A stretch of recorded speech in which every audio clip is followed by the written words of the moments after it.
You are watching Access LaPorte County Channel 97. Coming up next is the November 4th meeting for the Michigan City Common Council. You can find more information for this meeting by visiting www.accesslaportecounty.org.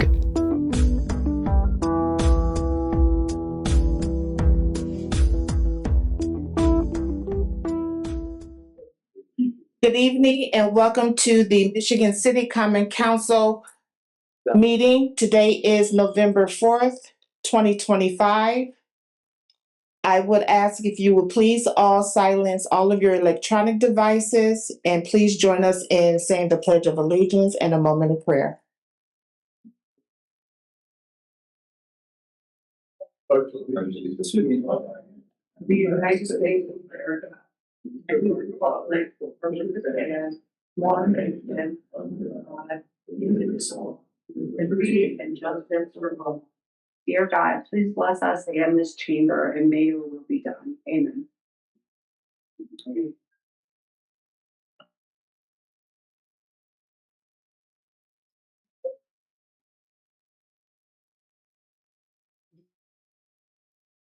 Madam Clerk, on roll call, please. Mr. Beatrice. Mr. Beatrice will be absent on this evening and it is excused. Mr. Coulter. Here. Mr. Dabney. Present. Dr. Cora. Dr. Cora is absent and his absence is excused this evening. Ms. Lee. Present. Ms. Moldenauer. Here. Mr. Nelson. Here. Mr. Prespolinski. Present. And Ms. Tillman. Present. We have 6 present and 3 absent. The approval of the minutes, regular council hybrid Zoom, September 16th, 2025, executive session, October 1st, 2025, regular council hybrid Zoom, October 7th, 2025, and regular council hybrid Zoom, October 21st, 2025.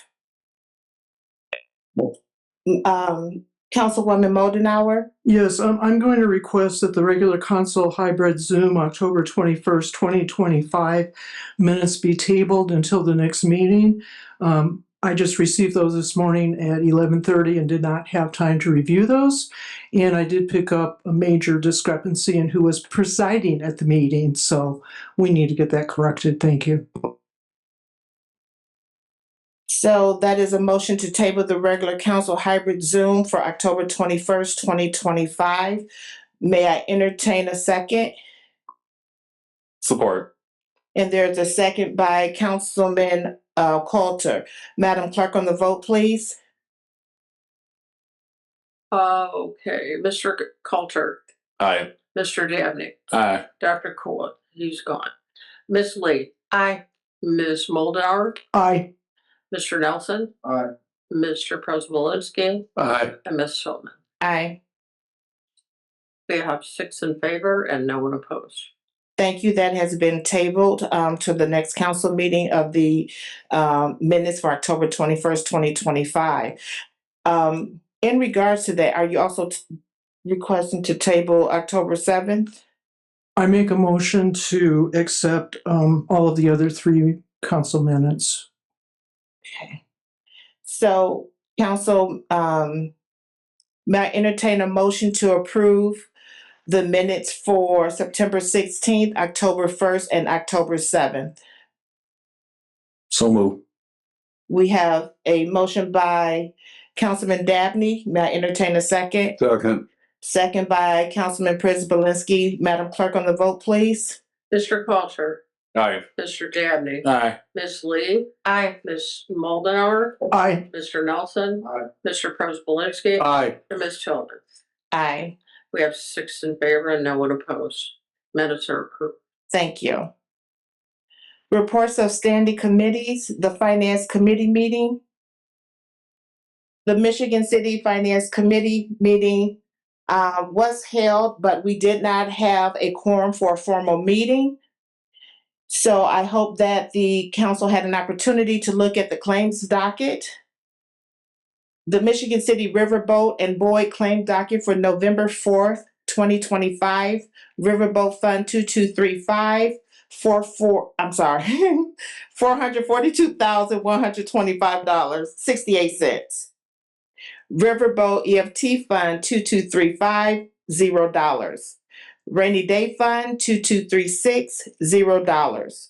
Boyd Development Fund 254, $0. Those claims are for LaPorte Chrysler Inc., $7,053.93. Reith and Riley Construction Co. Inc., $435,071.75. The total claims, $442,125.68. May I entertain a motion? Motion to approve. I have a motion by Councilman Dabney. May I entertain a second? Second. Second by Councilman Prisbalinski. Madam Clerk, on the vote, please. Mr. Elton. Aye. Mr. President. Aye. Ms. Tillman. Aye. Mr. Coulter. Aye. Mr. Dabney. Aye. Ms. Lee. Aye. And Ms. Molden. Aye. We have 7 in favor and no one opposed. Claims have been approved for November 4th of 2025. The City of Michigan City 2025 Riverboat Rainy Day Fund Statement of Cash Position Fiscal Year to Date, November 3rd, 2025. Fund Type 2235 Riverboat Fund Ending Balance $4,765,733.60. Fund Type 2236 Rainy Day Fund Ending Balance $1,562,508.17. The grand total ending balance $6,328,241.77. Next on our agenda, are there any reports from boards and commissions?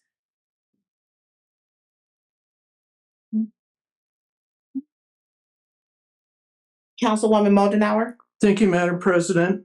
I have 2 announcements to make from the Michigan City Sustainability Commission. And the first is this Thursday, November 6th at 6:30 p.m. The commission, along with Save the Dunes and Northwest Indiana Green Drinks, will have a special presentation in honor of Native American Culture Month.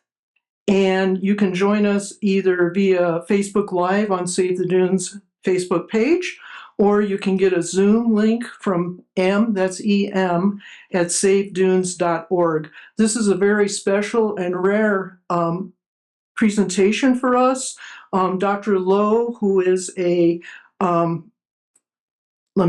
Professor Emeritus at Ohio State University, and he's going to be talking about acknowledging Potawatomi lands in Chicago and Northwest Indiana. I think it's going to be extremely interesting, and he doesn't speak that often in public, and he's doing this for us as a favor, so please join us. Very rarely do we get to hear somebody who actually is a citizen of the Pokagon band of the Potawatomi tribe. And then the last thing, I've been talking about this ad nauseum, but Recycle Smart, Do Your Part workshop is happening on Wednesday, November 19th. That's 5:30 to 9 o'clock here at City Hall. It will be held in the conference room over there. And Sacha Gay Burns is going to bring her whole big tub full of, can you recycle this or can't you? So it's going to be a hands-on experience. So I hope everybody will come, and please invite your neighbors and friends and family and everybody else. Thank you. Thank you, Councilwoman Moldenauer. Councilman Dabney? Yes, I'd like to give a little bit of information regarding the labor relations meeting that we had with both police and fire on October 30th. The details of the meeting, I will get those to the city clerk at a later date. But what I wanted to do is read a statement that I read for both police and fire before we started their negotiations. And I actually titled this, How Are We in the Place We Are Today Regarding Budgets and Labor Negotiations? Regarding city budgets and labor contract negotiations, there has been significant changes due to some especially important decreases in funding from the state, the loss of riverboat funds over the years, and increased costs of operational items and insurance for city employees. We have seen significant decreases in property tax funds from the state due to property tax caps and significant decreases in the riverboat dollars. For example, at one point we received as much as $20 million from the riverboat, and now we're seeing amounts as low as $8 to $9 million. While we are being squeezed with lesser amounts of funds to access, we're also seeing operational and insurance costs increase. In addition to these circumstances, we will also have to deal with the city losing public safety lit dollars as well. In the past, we've been able to cover shortages by increasing the amount of riverboat transfer into the proper accounts to balance the budget. But now, due to the decreasing amounts of riverboat funds, we're simply unable to do it. Public safety lit dollars. A couple years back, the county passed a 0.5% increase in the local income tax. And those funds were used to increase the salaries of both our police and fire departments to meet and even exceed other municipalities, what other municipalities pay to their police and fire departments. When the funds were dispersed to the city, we received approximately $4.2 million to pay for those salary increases. When the salaries were increased, that also increased retirement payments and longevity payments due to things being calculated using higher base salaries. Now, the state has decided to sunset those lit funds, and we will lose that $4.2 million used to fund those raises. The city will now be left to make up that full amount that was passed using the whole county rather than just using city income taxes coming from Michigan City.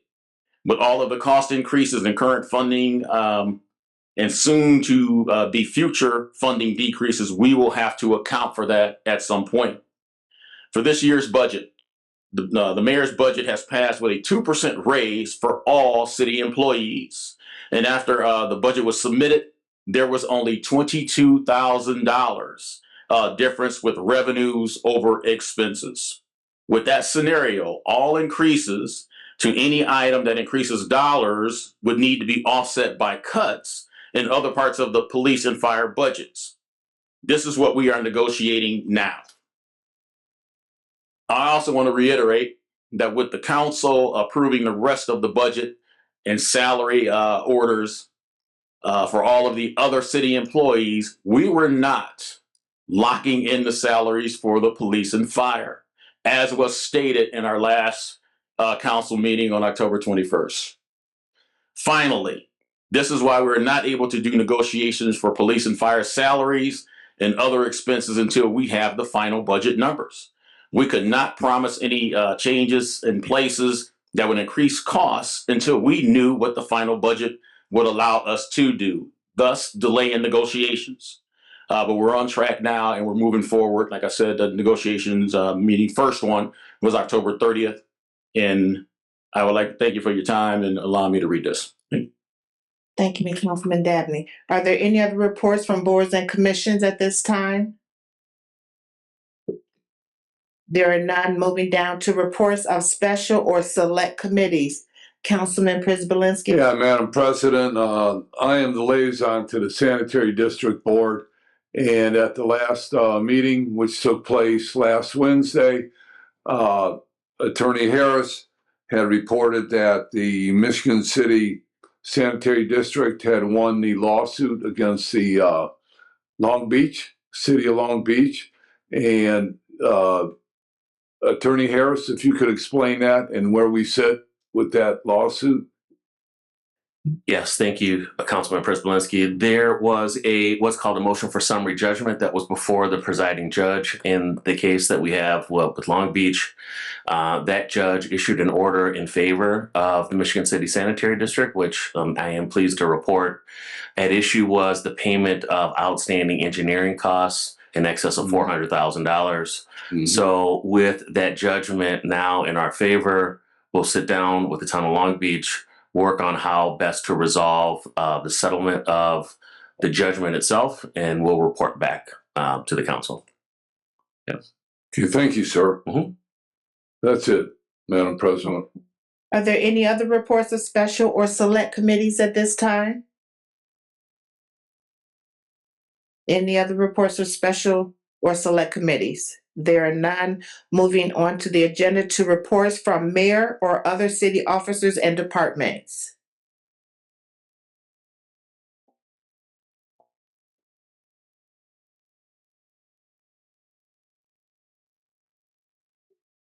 Good evening, Council. I'm Mary Lynn Wall, the City Controller.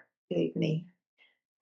The financial statement audit report of the City of Michigan City, January 1st, 2024 to January 31st, 2024, has been released and filed by the State Board of Accounts. This report can be viewed via Indiana Gateway or at the Indiana State Board of Accounts website.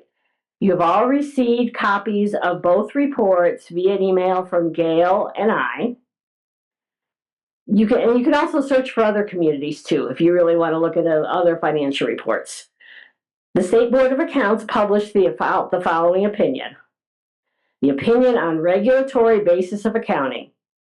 In our opinion, the accompanying financial statement referred to above presents fairly in all material respects the respective financial position and results of operations of the city as of and for the year ended December 31st, 2024, in accordance with the financial reporting provisions of the Indiana State Board of Accounts.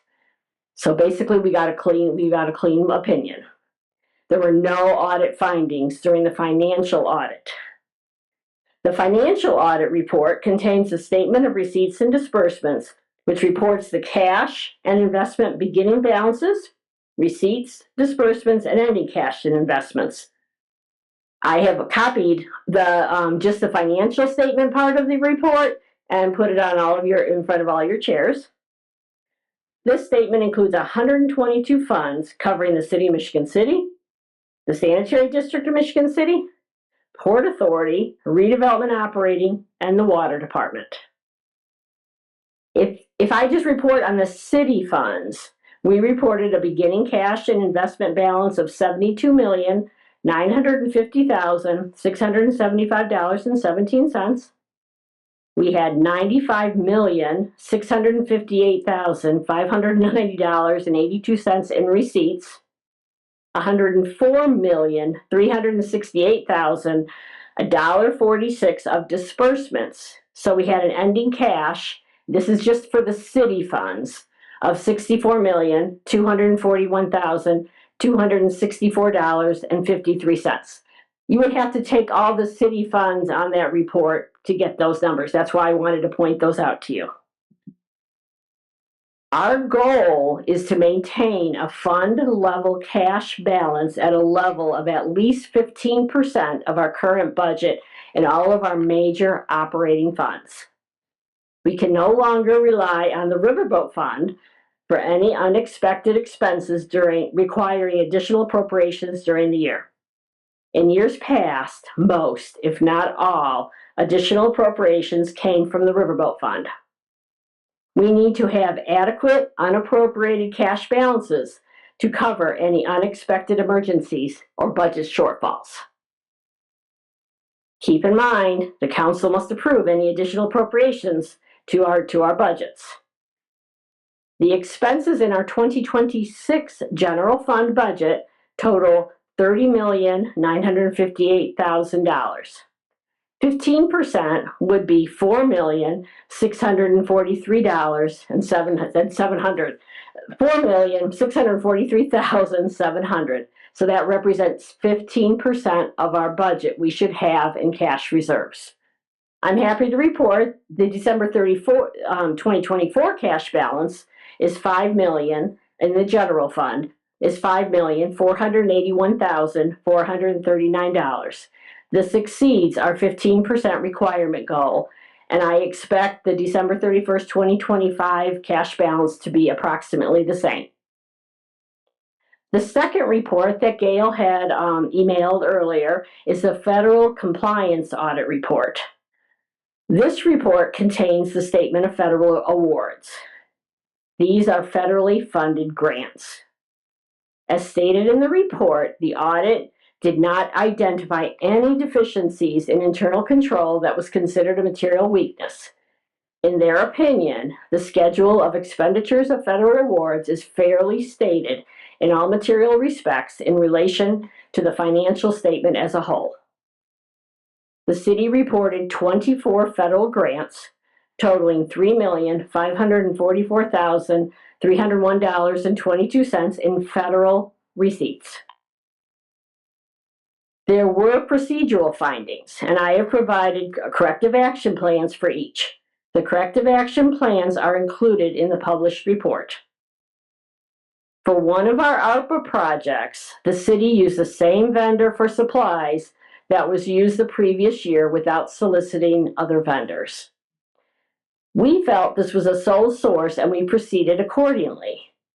The State Board of Accounts disagreed, and I prepared a corrective action plan describing we will follow our purchasing policy for all, even repeat purchases.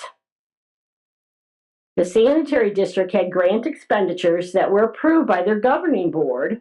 However, due to staff changes, we could not prove they sought out bids for more than one vendor. We believe procedures were followed. However, we were unable to locate the documents. A corrective action plan was submitted and no further action was needed to be taken. Also, for all vendors paid with federal funds, the city must ensure the contractors paid are eligible to participate in federal programs. We now require all vendors with payments of over $25,000 that are federally funded to sign a statement verifying their eligibility to receive federal funds. None of our vendors paid from the city or sanitary district were on the list. However, we could not prove that we verified before payment. The correction plan was once again submitted, and there are now policies and controls in place. No further action was needed. I also wish to mention all council members were invited to the exit conference. Keep in mind, you are always welcome to attend the exit and speak to our State Board of Accounts examiners in person after each and every audit. Thank you. Any questions? Are there any questions from the council? Councilman Prisbalinski? I don't have any questions, but Mary Lynn, I just want to thank you for the report and the audit. I think you did a fantastic job. You know, the few small findings that were there in the big picture of things really doesn't hurt the city's financial standings, and I think you're doing a great job as city controller. Thank you. Even one of the examiners mentioned he hopes that he's assigned to our audit next year. He really, he thought all of my staff went beyond, received all the information. So they commented that they enjoyed working with us. Councilman Dabney? Yeah, and I just want to commend the whole office regarding handling the finances for the city. How many funds did you say that you guys manage? What was that number? 122, I believe. 122. I took my glasses off. That is extensive amount of funds that you guys look over. And so I just want to give credit to you guys as well. We credit other departments for their performances, but what you do is not easy. A lot of people believe someone can walk off the street and handle city finances, but it is a very detail-oriented position. And you have to have a lot of background knowledge of what to do in those positions. I just want to commend you guys for that. Thank you. Are there any other questions or comments? There are none. Thank you so much. Are there any other reports from mayor or other city officers and departments?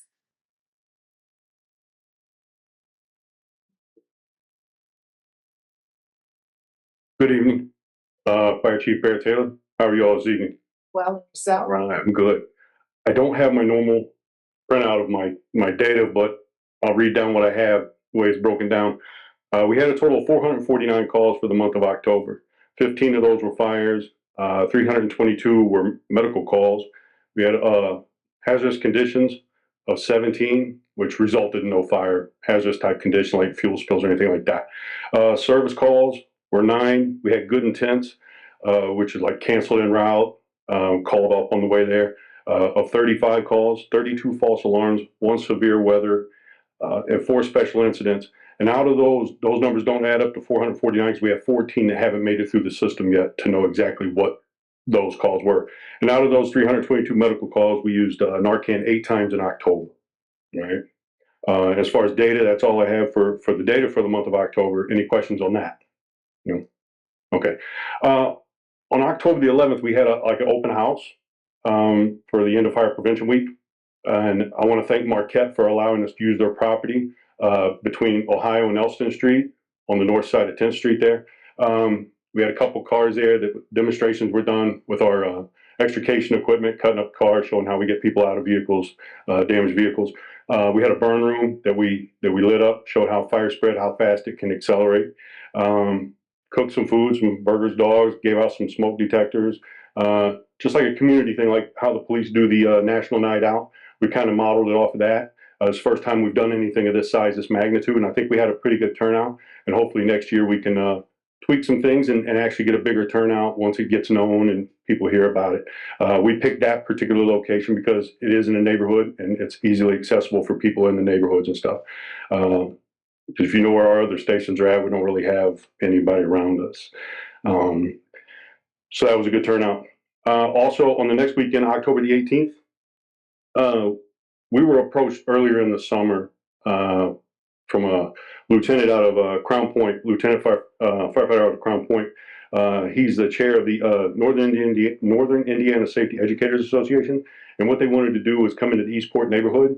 They had an area they wanted to do. They wanted to blanket that area and go from house to house and give out smoke alarms, smoke detectors to the houses that didn't have them, the people that wanted them. So in partnership with them and then the American Red Cross and the Indiana District 1 Firefighter Training Council, they came in on October the 18th and ended up going house to house. The weekend before they were supposed to come, knock on the doors, do door hangers for people that wasn't home, tell them what was going on. On that weekend, we had other departments that come and assisted. But what it mainly is it's the end of a class. It's part of their class, their graduating thing, to go do these detectors in the homes, right? And then we just kind of assist. You know, it's our city, so we kind of go and assist, be seen. We even had we had people from several different departments. We even had the chief from Portage was over here. So there was a decent turnout on that. But it wasn't, as far as the people for the class, it wasn't a big enough turnout, I guess. So they had to scale it down a little bit from the original size. Didn't get a lot, but we got at least 56 homes in the area that now have smoke detectors that didn't have them. So I think that's a positive. Hopefully we can do something again like that in the future and get more people, get more homes with smoke detectors in them, right? And for me, that's all I have right now. Anybody got any questions, concerns, compliments, complaints? So with the smoke detectors and this program that you said that you may do in the near future, do you foresee this something to be done annually? I don't know about that. It's all on how we could approach them and see if they would like to do that again. Ms. Lee asked me last night at the end of a merit commission meeting about schools, doing it in schools for the kids. There is something that was in the works last year, but it kind of fell through with the program that wanted to do that. So they wanted to still do it. They worked off of grants and the grant fell through, right? So they had picked out 3 cities up in this area around the northern part of Indiana. They wanted to move into Indiana. They're in like 15 states now. And I can give you all the information about that. But they wanted to go about it in a different way now since that grant fell through. They still wanted to do it. Kind of don't know where we're at on that right now. Our PIO is off right now for a couple of days. And once she comes back in, I want to speak with her and see if she's heard anything, because I personally haven't. I want to see if she's heard anything and see where we're at with that.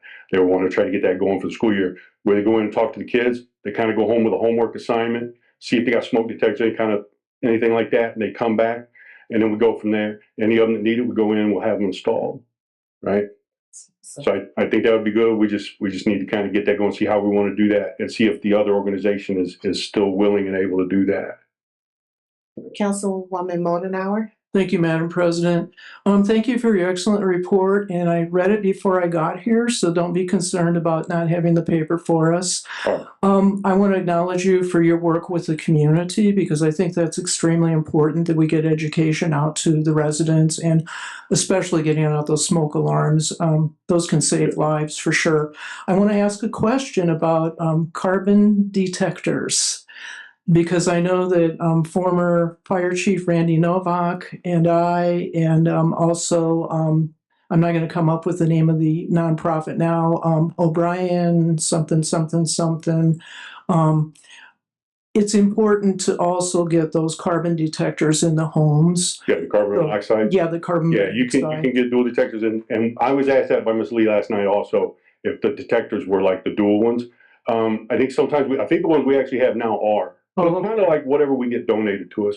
Lowe's will donate. We have other companies that will donate to us. Sometimes we buy them and they actually give them to us for wholesale or even less. So they do help us out. So it's kind of what they have, that what they can give. But we do like the dual ones as It's the O'Brien Wishing Tree Foundation, and they do have those carbon monoxide detectors available for free for the community. Okay.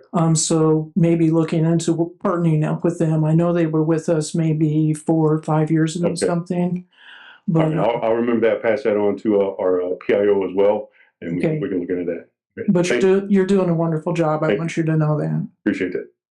Anything else? Councilman Prisbalinski? Yeah, Chief, with the fire detectors or the smoke detectors, so when you go to the house, if they can't install it, does fire department or who's ever helping you out, do they install? That's the idea. That was how that was to be done.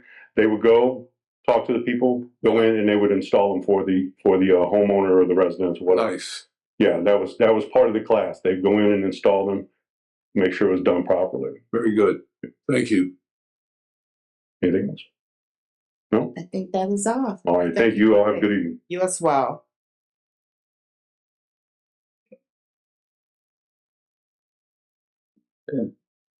Good evening, Council. Steve Forker, Chief of Police, Michigan City Police Department. Again, just a little rundown on statistics from the month of October. We responded to 3,183 calls for service. 21 of those were for loud music or loud noise. 62 disturbances. Total reports taken was 338. Total arrests was 155. To include 9 juveniles and 146 adults. Total firearms seized was 11. Traffic stops was 235. Few things we got going on. We currently are accepting applications for employment. We are holding a testing date of November 15th, Saturday, November 15th. Applications can be sought online through our Facebook or Instagram. There's a QR code that the application can be obtained through that or through the city website. We're accepting applications up to basically through November 13th. And again, the testing date is on November 15th. We are in the 4th week of our Citizens Police Academy. This is the 14th year that we've hosted the Citizens Academy. Again, it's a 6-week program. Again, we have a group of 35 community members involved in that. Again, we're going to do our 4th week this Thursday. And one other thing too. October, we recently conducted an active shooter drill out at Michigan City High School, a multi-jurisdictional training event to include fire, EMS, police, and other surrounding jurisdictions. It happened on the fall break when the students were out of school. Was a great event, highly successful. I think anytime we can get all of those parties together and work on collaborative training, the just in case type trainings was a great success. So I want to applaud. I know Lieutenant King and Sergeant Krause put a lot of time and effort into that, making that happen. So that was a great success. One thing too, we've obviously making more of a officer's presence in the Franklin Square area. Making a dedicated effort to get out and just really, I'd say, get to know some more of our business owners and community members out there, and just be more visible, right? Bringing back walking the beat, right? Getting out of our cars and being visible, and stepping into some of those storefronts. From what I've seen, it seems to be having a positive impact already. Obviously, we'll continue that, and hopefully throughout the winter. Hopefully it's a light winter, but we'll continue that as well. So thank you. Councilman Nelson? How you doing, Chief? Good. tangible, a physical report. Is that something we can look forward to moving forward? You want this on paper then? Yes, sir. Okay. Also, one thing I'm accustomed to is per district shots fired. Can we Okay. also add that on there? Yep, per district. Yes, sir. Yep. Are there any other questions for Chief Walker from the council? Councilman Prisbalinski? Yeah, Chief, I just want to thank you for, following up with the concerns of the business owners in the downtown area. Because you and I had talked on the phone after that council meeting, Mm-hmm. and I expressed to you what their main concerns were. Police patrols, whether it's on bike, whether it's on foot, what have you. And I'm just glad that you responded in the way you have. And I believe that the merchants in the downtown area greatly appreciate it.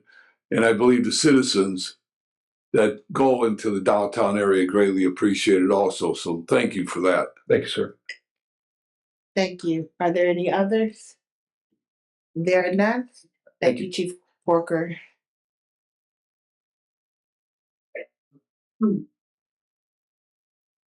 Oh.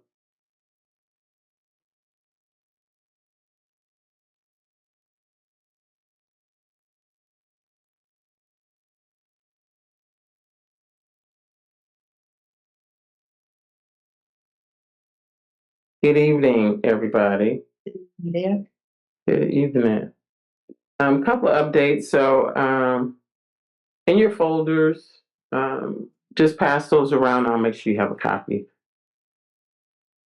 We had a press conference earlier today in reference to some information that was sent out by Local 150 and press release. So earlier today we spoke about that. There was 2 arrests that were that happened at the job site on the 29th. But I wanted to make sure that you had a copy of the police report, a copy of the letter that went out, and also some additional information because we want to make sure that the information is accurate and clear on what happened, because a lot of this is political fodder. Just it's just what it is. It's not really about Michigan City residents being on the job. It's not about labor in Indiana, because if that was the case, and I'll share this, I met with the local 150 and the laborers in Phoenix back on September 17th, and I thought it was productive conversation. They've offered to give them all the additional work, 100% of what was left, pulled back on some things, and we're still here. One of the things that you will see in the police report as well for that date, which happened on the 29th, is that there was a negotiation that occurred for about an hour plus trying to, there's a land dispute. You also see in there is a cease and desist letter from the Phoenix Legal Counsel to Local 150 and a survey. So again, in that police report, it states specifically that, oh, we thought South Bend News was going to be here. So again, look at the facts. I know you see a lot on Facebook. I don't get involved in that, but that letter was specifically sent, and we received those correspondences from both legal counsels. Now, with the land dispute, one of the things that once that dispute was acknowledged by both sides, our attorney's office made sure they knew, hey, this is a matter between you two that needs to get resolved. And no other enforcement will happen until that is resolved. And part of that too is we are now doing a deep dive on title work and all of that. But the other part of that is just talking about anti-union and anti-this and Democrats that. This is not a partisan issue when it comes to land and property disputes. That is a legal matter. That is not partisan. So I want to make sure that we're clear on that, because a lot of it is talking about the construction. The tax abatement that you all provided was for the personal property, had nothing to do with the construction. nothing to do with the construction. And they've owned that property for multiple years. And I think that's some of the misrepresented information that has been shared. So I want to make sure that you all had that information. Also in there, I listed a couple of things. And I would like to thank at the press conference, I would like to thank Marcus Electric, LaPorte County Management, and Airflow Experts for being there as well. They're local union contractors who are LaPorte County contractors in Michigan City that work on that job. So again, do you really want our local 150 workers on the job site or not? Because they've been vetted. They're just not there. And it has nothing to do with us. We're not a part of the negotiation for that. That's between the union and Phoenix, investors, not Michigan City. So I want to make sure that I gave you all of that information. So you guys can peruse that. There's your copy.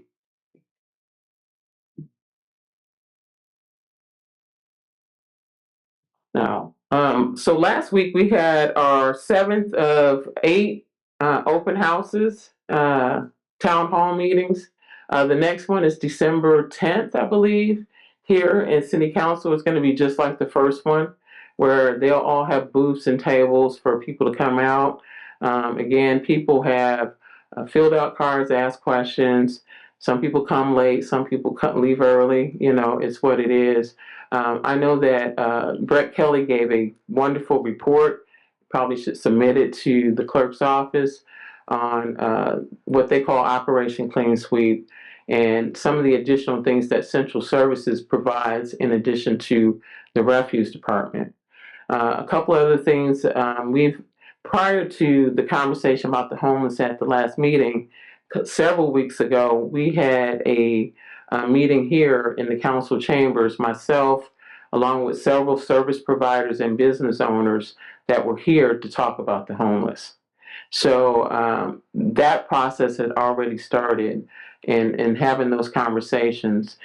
We've also had service providers here to talk about food insecurity.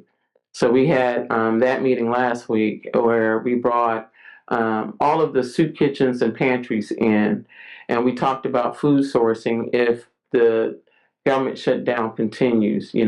How can we work with some of our big food sourcers to provide some additional assistance here? And then also what type of funding can we provide? So we've dedicated some money for emergency food. It was for the holidays. So we're prepared to act on that if we need to.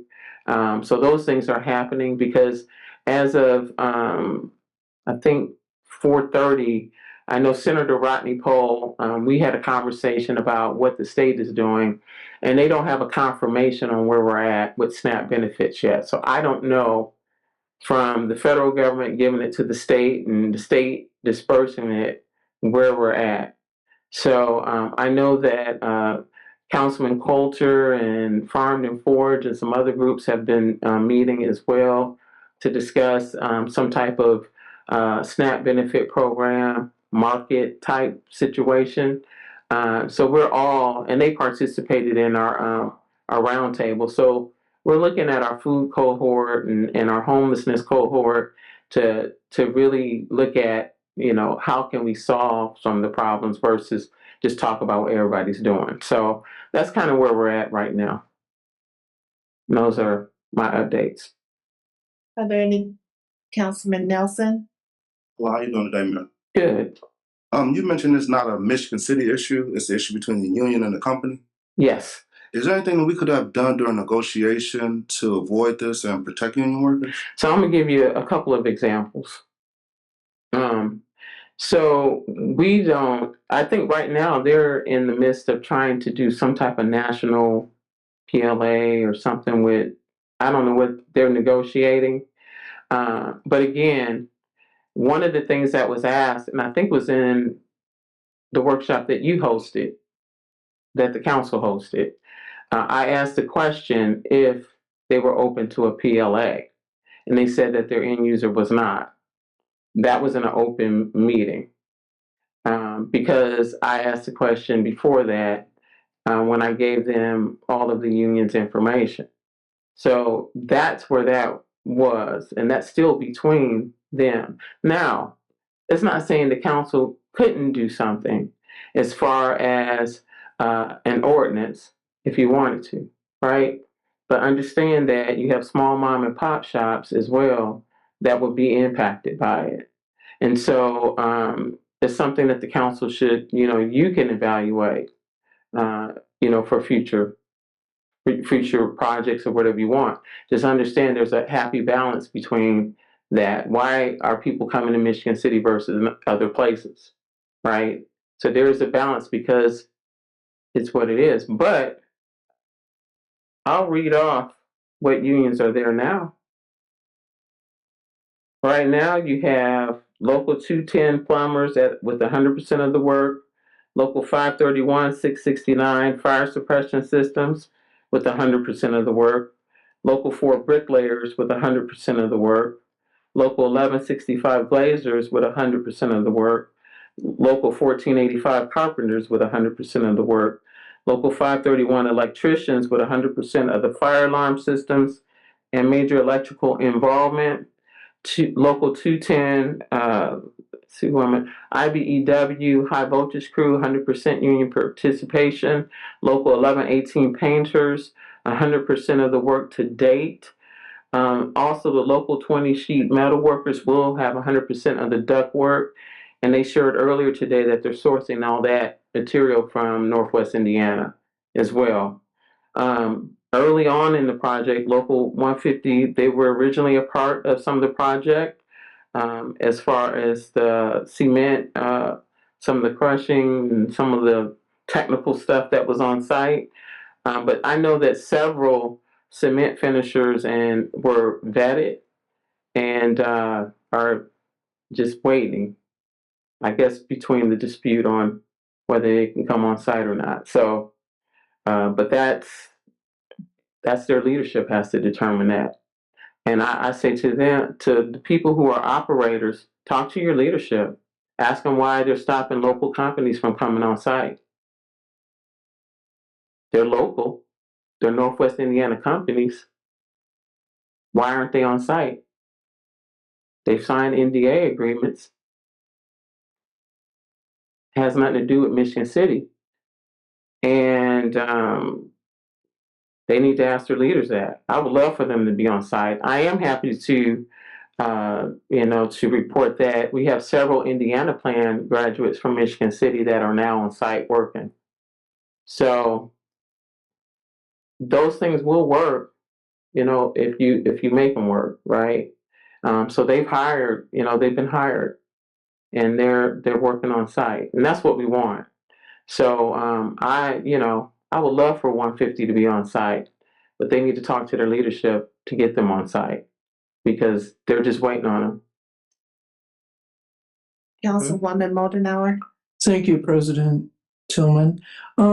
Mayor Angie, I want to thank you very much for bringing all these updates to us because I think it helps clarify much of the confusion that's been going on in the community. And I personally would rather see these contracts going to local union-owned businesses rather than these jobs just going to the union halls. And then they decide who they're going to send out. And I think this is the elephant in the room that nobody's willing to talk about. It's a power struggle between the union halls and the local small businesses who have contracts there. So to me, it's very clear because my dad was a union electrician and he was from outside of the local union. So he always was the last one on the bench to be sent out. All of the locals got sent out before he did because unfortunately his first union card was with the union in Fort Wayne.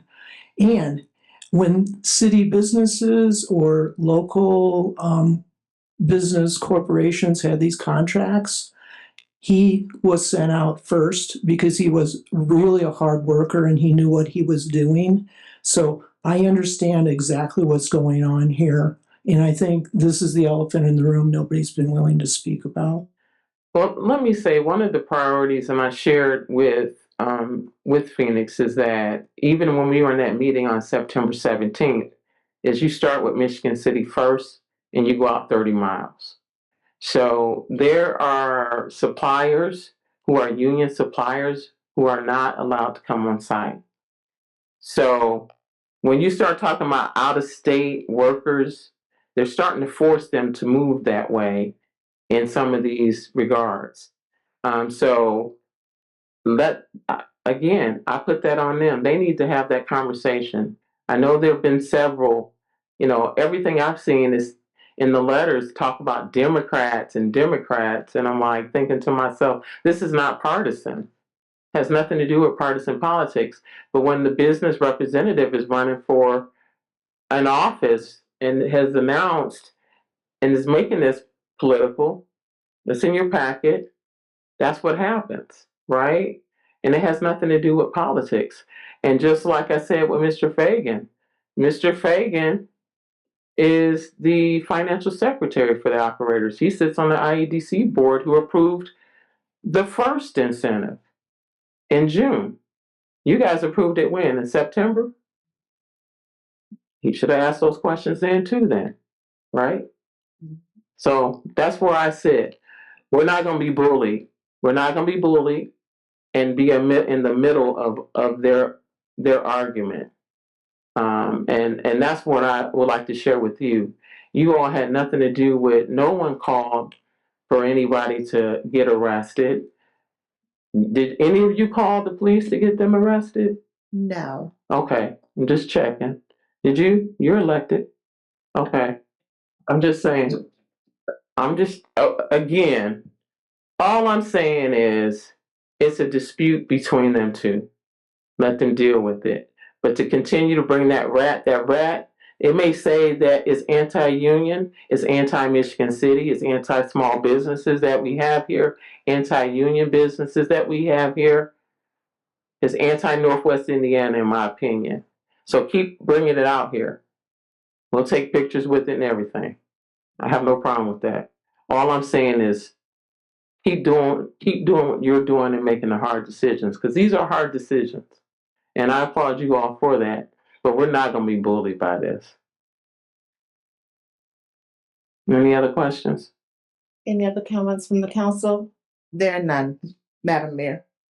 Thank you. Next on our agenda, Madam Clerk, our first petition by title only, please.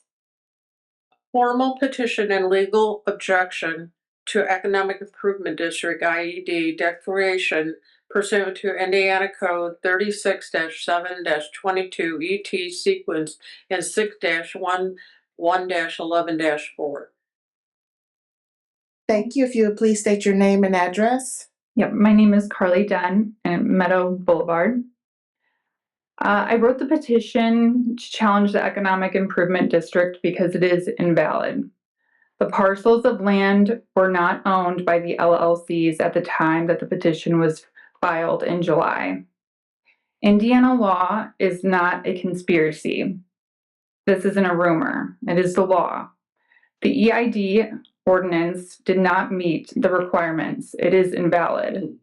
I presented the facts in the petition. I provided the Indiana code. I read all the minutes of every redevelopment commission meeting provided online. I called economic improvement districts that are already established.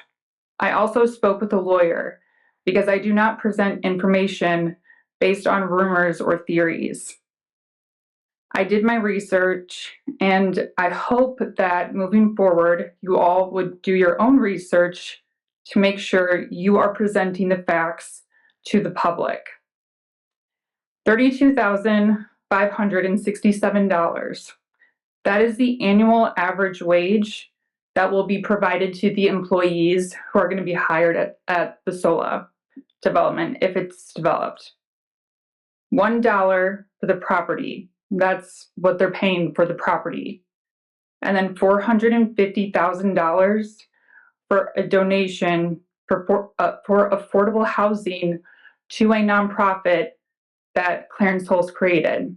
And I've never heard of this nonprofit until I read the contract. And I just wanted to ask, like, are you making sure that the people, the employees that are getting paid $32,567, are they going to be able to afford that housing? I'm giving you all the opportunity to do the right thing by challenging this here. I figured you might want to save a little on legal fees based on last year's numbers. It looked a little high. You're welcome. Please do the right thing for the people of Michigan City. Madam President, just for the record, if we can get the speaker's address. Yes, you are required to state your name and your address, please, for the record. 499 Meadow Drive. Thank you. And I would like to defer this to council in regards to this petition, if you would. And I believe we also have Attorney Rapala here, Attorney Siernik, and Tom. Thank you, Everett. Madam President, I'd recommend that we get a brief response to the objection, and I'll elaborate. I'll elaborate after that. But if we can get a brief response, just to set the record completely, and then I'll advise the council from there. Okay. Can I open this up for public comment? I would like to open this petition up for public comment. Are there any public comments on this petition?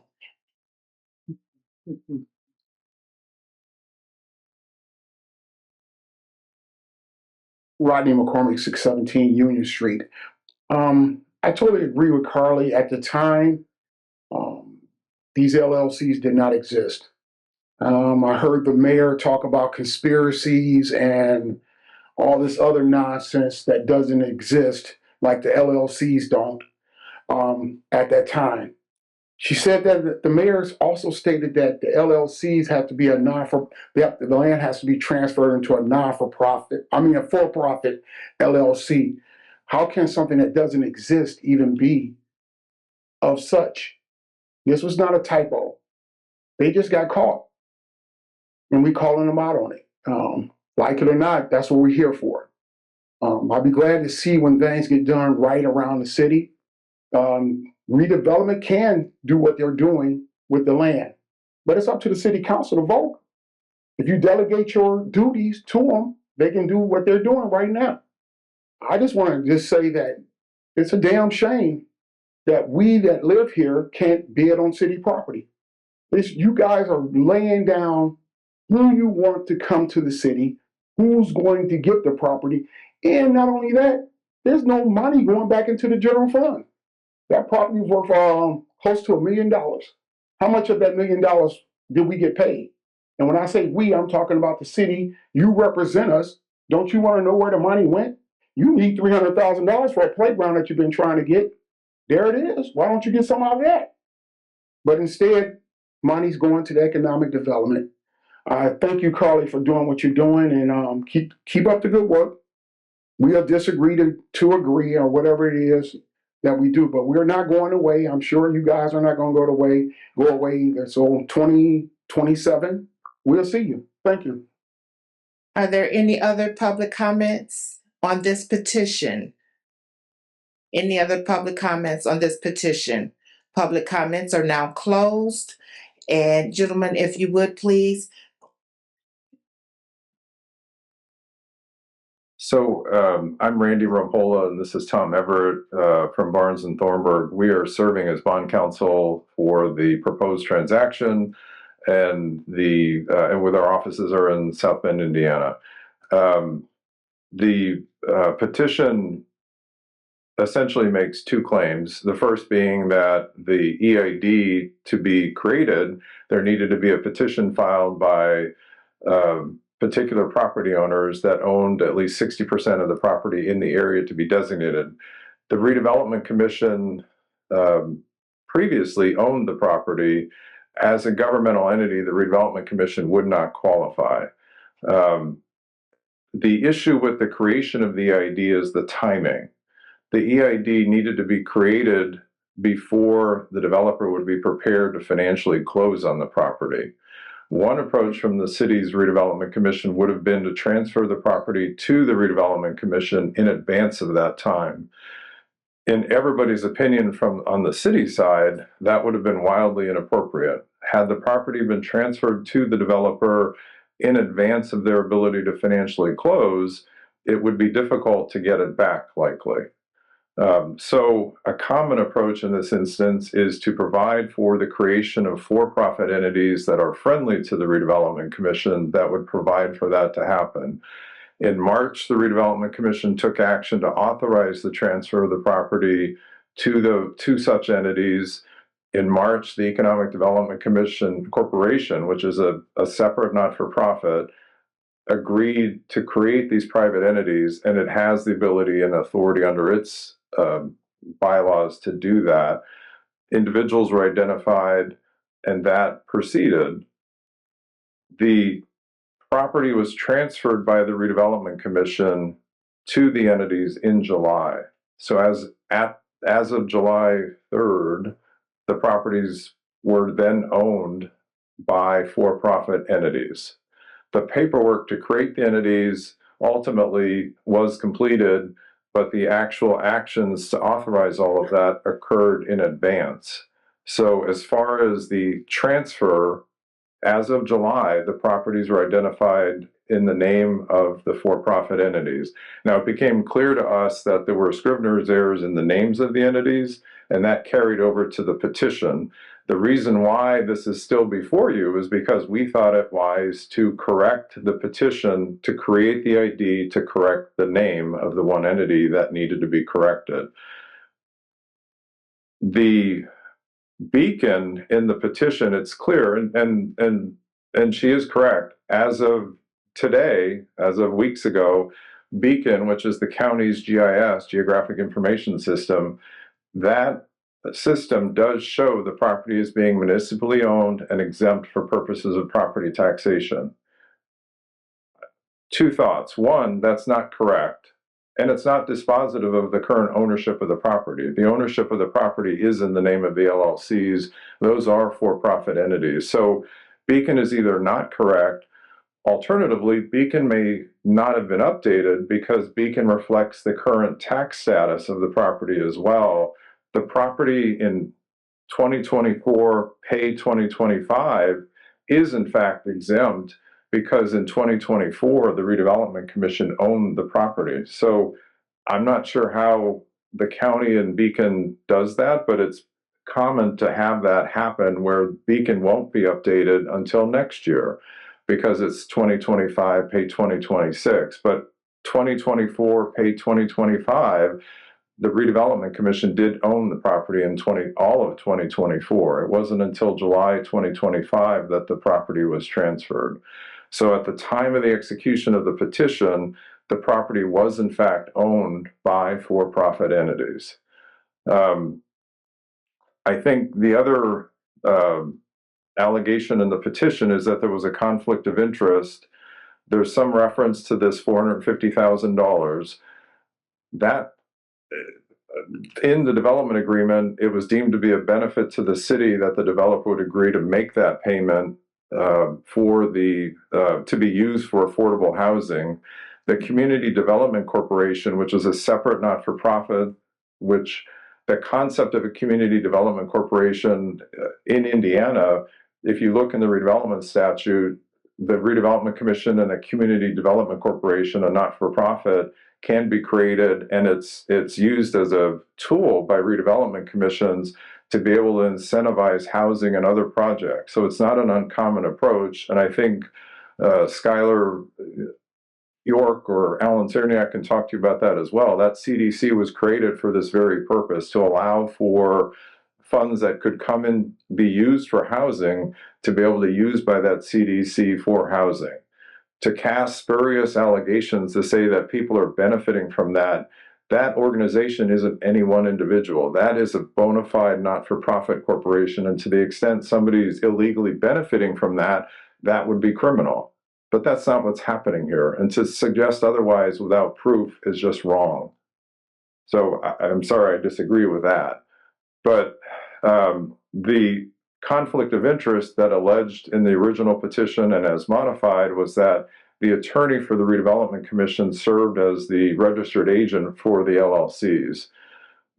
Again, going back to the beginning, the Redevelopment Commission determined that it was in the best interests of the city, the Redevelopment Commission, and the citizens to maintain the ability for that property to be owned by an entity friendly to the Redevelopment Commission and the city. It needed to be a for-profit entity. The EID needed to be created before financial close because, as you know, it took multiple readings to have that ordinance approved, and there was a public hearing, and that couldn't be done in the weeks leading up to the financial closing with the developer. It needed to be done in advance. And that's not an uncommon approach where the Redevelopment Commission will, again, I'm repeating myself, create friendly entities, for-profit entities to accomplish that. And so to say there's a conflict of interest would suggest that the interests of the LLC and the Redevelopment Commission are at odds with each other, and that's just not true. The LLCs are acting at the bequest of the Redevelopment Commission to hold title to the property as a for-profit to enable the EID to have been created. And as had been indicated throughout, in the event that the developer doesn't get to financial close, the LLCs would be able to transfer that property back to the Redevelopment Commission, and life would go on. The Redevelopment Commission could go through another, there would be the ability to deal with future developers in that way. Again, if the Redevelopment Commission had transferred it to the SOLA entity, I can't imagine you could expect the SOLA entity to freely and willingly give that property back without a fight. And so that's why the structure is what it was what it is and is what it is. So I'm happy to answer any questions. I don't know, Tom, if you have anything to add. Councilman Nelson? When y'all are creating these friendly entities, how do you determine who to give them to, and who determines who to give them to these entities? I'm sorry, who determines? You stated something about creating friendly entities to give these properties to. Who chooses to give them, and how does that? Could you explain that to me? Sure. So if I could, I'll give you the longer answer. The Redevelopment Commission is obligated, and to the gentleman's point about, how can people bid on property, the Redevelopment Commission, when it disposes of property, it is obligated to go through a process. First of all, the property has to be added to the acquisition list, and I know we've stood before you for amendments to the redevelopment plan to allow just for that. We're adding property to the acquisition list. Once it's on the list, the Redevelopment Commission can acquire it. Once it acquires it, it can dispose of it. And so this property did go through a disposition process that was advertised in the paper. Skylar and Alan would know the time frame. I can't remember. We weren't involved at that point, but it did go through a disposition process at that time. Anybody could have bid on it. And yes, when it went through the disposition process, the Redevelopment Commission under the statute is allowed to do a couple of things that the city itself can't do, the civil city can't do. One, it can specify the use and development of the property. Two, it can determine to sell the property for less than the appraised value. And the reason why it's allowed to do that is to spur economic development. The Redevelopment Commission does have special powers. I would say that, and again, there was a suggestion the commission can act willy-nilly without council control. Nothing can really happen by the Redevelopment Commission without council approval. It can't issue debt. It can't put property on the acquisition list. Everything the commission does is subject to council control. So ultimately, the Redevelopment Commission put that property out for disposition. I don't know how many people bid, but again, Skylar can tell you that. The Sola Group was chosen as the winning bidder at that point in time. At that point, then, the Redevelopment Commission, having gone through the disposition process, doesn't have to do that again. So one answer is when they determined to use these friendly entities, it didn't have to go through another process. It could simply dispose of the property by deed, which it did. As far as how it was chosen, the Redevelopment Commission, as I understand it, works closely with the Economic Development Corporation of Michigan City. And so I think that's how, I think Skylar had discussions with that entity because that entity is, again, organized for the purpose of creating jobs and development opportunities.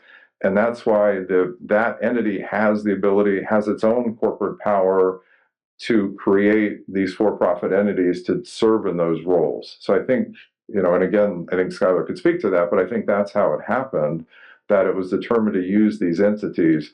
These entities aren't receiving any benefit from owning the property. When the property, if we get to financial close with the developer, the LLCs will simply transfer to the developer the property just as the Redevelopment Commission would have transferred. And the payments, the incentive, that $450,000 would be paid pursuant to the development agreement that the Redevelopment Commission entered into years ago with the developer, a year or so ago, long before anybody was thinking about how to create the EID. So they're not really linked in the way that it was suggested, if that makes sense.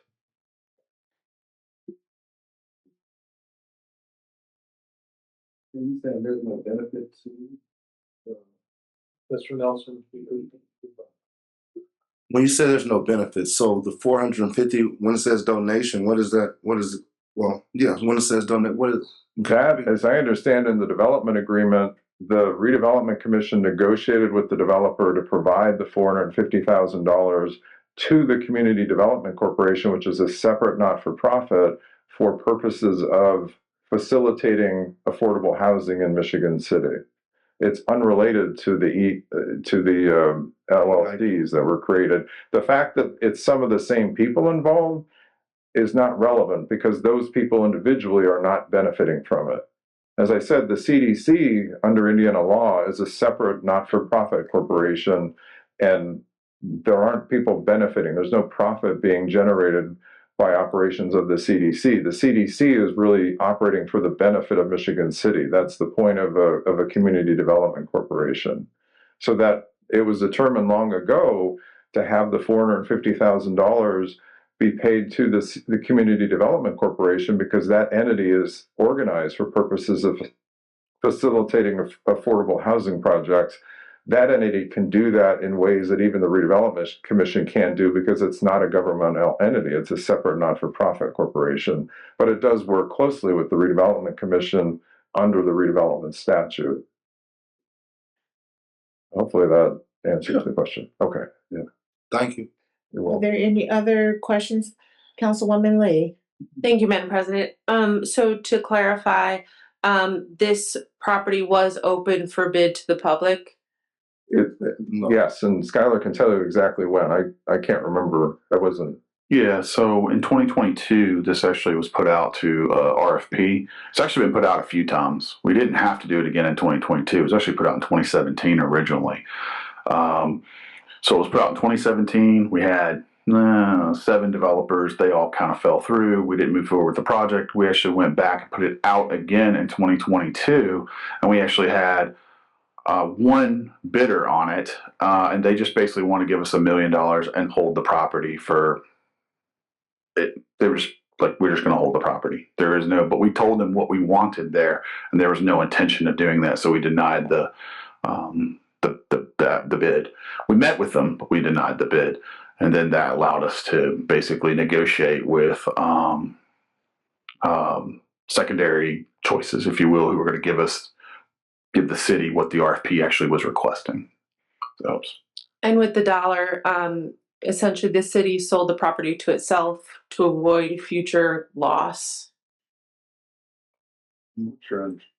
So with the dollar transfer or the dollar sale of the property to the LLC? Yeah, so the property being transferred to the LLC for $1 was just a way to get it in the name of the LLC, which is the for-profit entity. And then ultimately, again, if we get to financial close with the solo developer, then the LLCs will just transfer it for that same, for $1 to the, which as I understand it, that's, if we weren't creating an EID, the Redevelopment Commission would have held the property to financial close and then transferred the property for $1 essentially and other consideration, which includes the $450,000 developer agreed to pay. Because when the redevelopment commission approved SOLA, there was a development agreement signed, and that was one of the requirements, help with affordable housing in the community. And so it was determined by the commission to pay that money to the CDC. But the actual purchase price of the property would be the nominal consideration. And so inserting the LLCs, nominal consideration, nominal consideration. There's no profit being made by the LLCs, but they are for-profit entities created for that purpose. Thank you. Yep. Councilman Nelson? Okay, so I'm still a little confused on the dollar portion of it. So we're exchanging property for $1 back and forth. And then you're telling me that $450 is going to be given to the CDC for affordable housing development. Is that why solar was chosen, because of that donation? No, I think in what Skylar just said, and Skylar can reiterate, but SOLA was chosen because of what they were proposing. Yeah, it was simply proposal. That's what they were chosen for. They were going to build hotel, condos, they were building what we requested in the RFP. Yeah. Can I get a copy of the RFP? We can get, yeah, it's a simple RFP. We do, I don't have a copy of it with me right now. Course. Yeah. I'm going to call y'all like that. Very good. Yeah. Good. Yeah, but yeah, we have a copy of it. Like I said, it's been put out a few times. We just kind of reiterated what we wanted the first time in 2017. Okay. I wasn't on the council then. Yeah, I know. And Dabney might be remembering Mr. President, we did put it out in 2017 originally, and I know that's a long time. We basically just reiterated, hey, we still have the intention of following through with a hotel development here. Okay, thank you. Councilman Przybylski?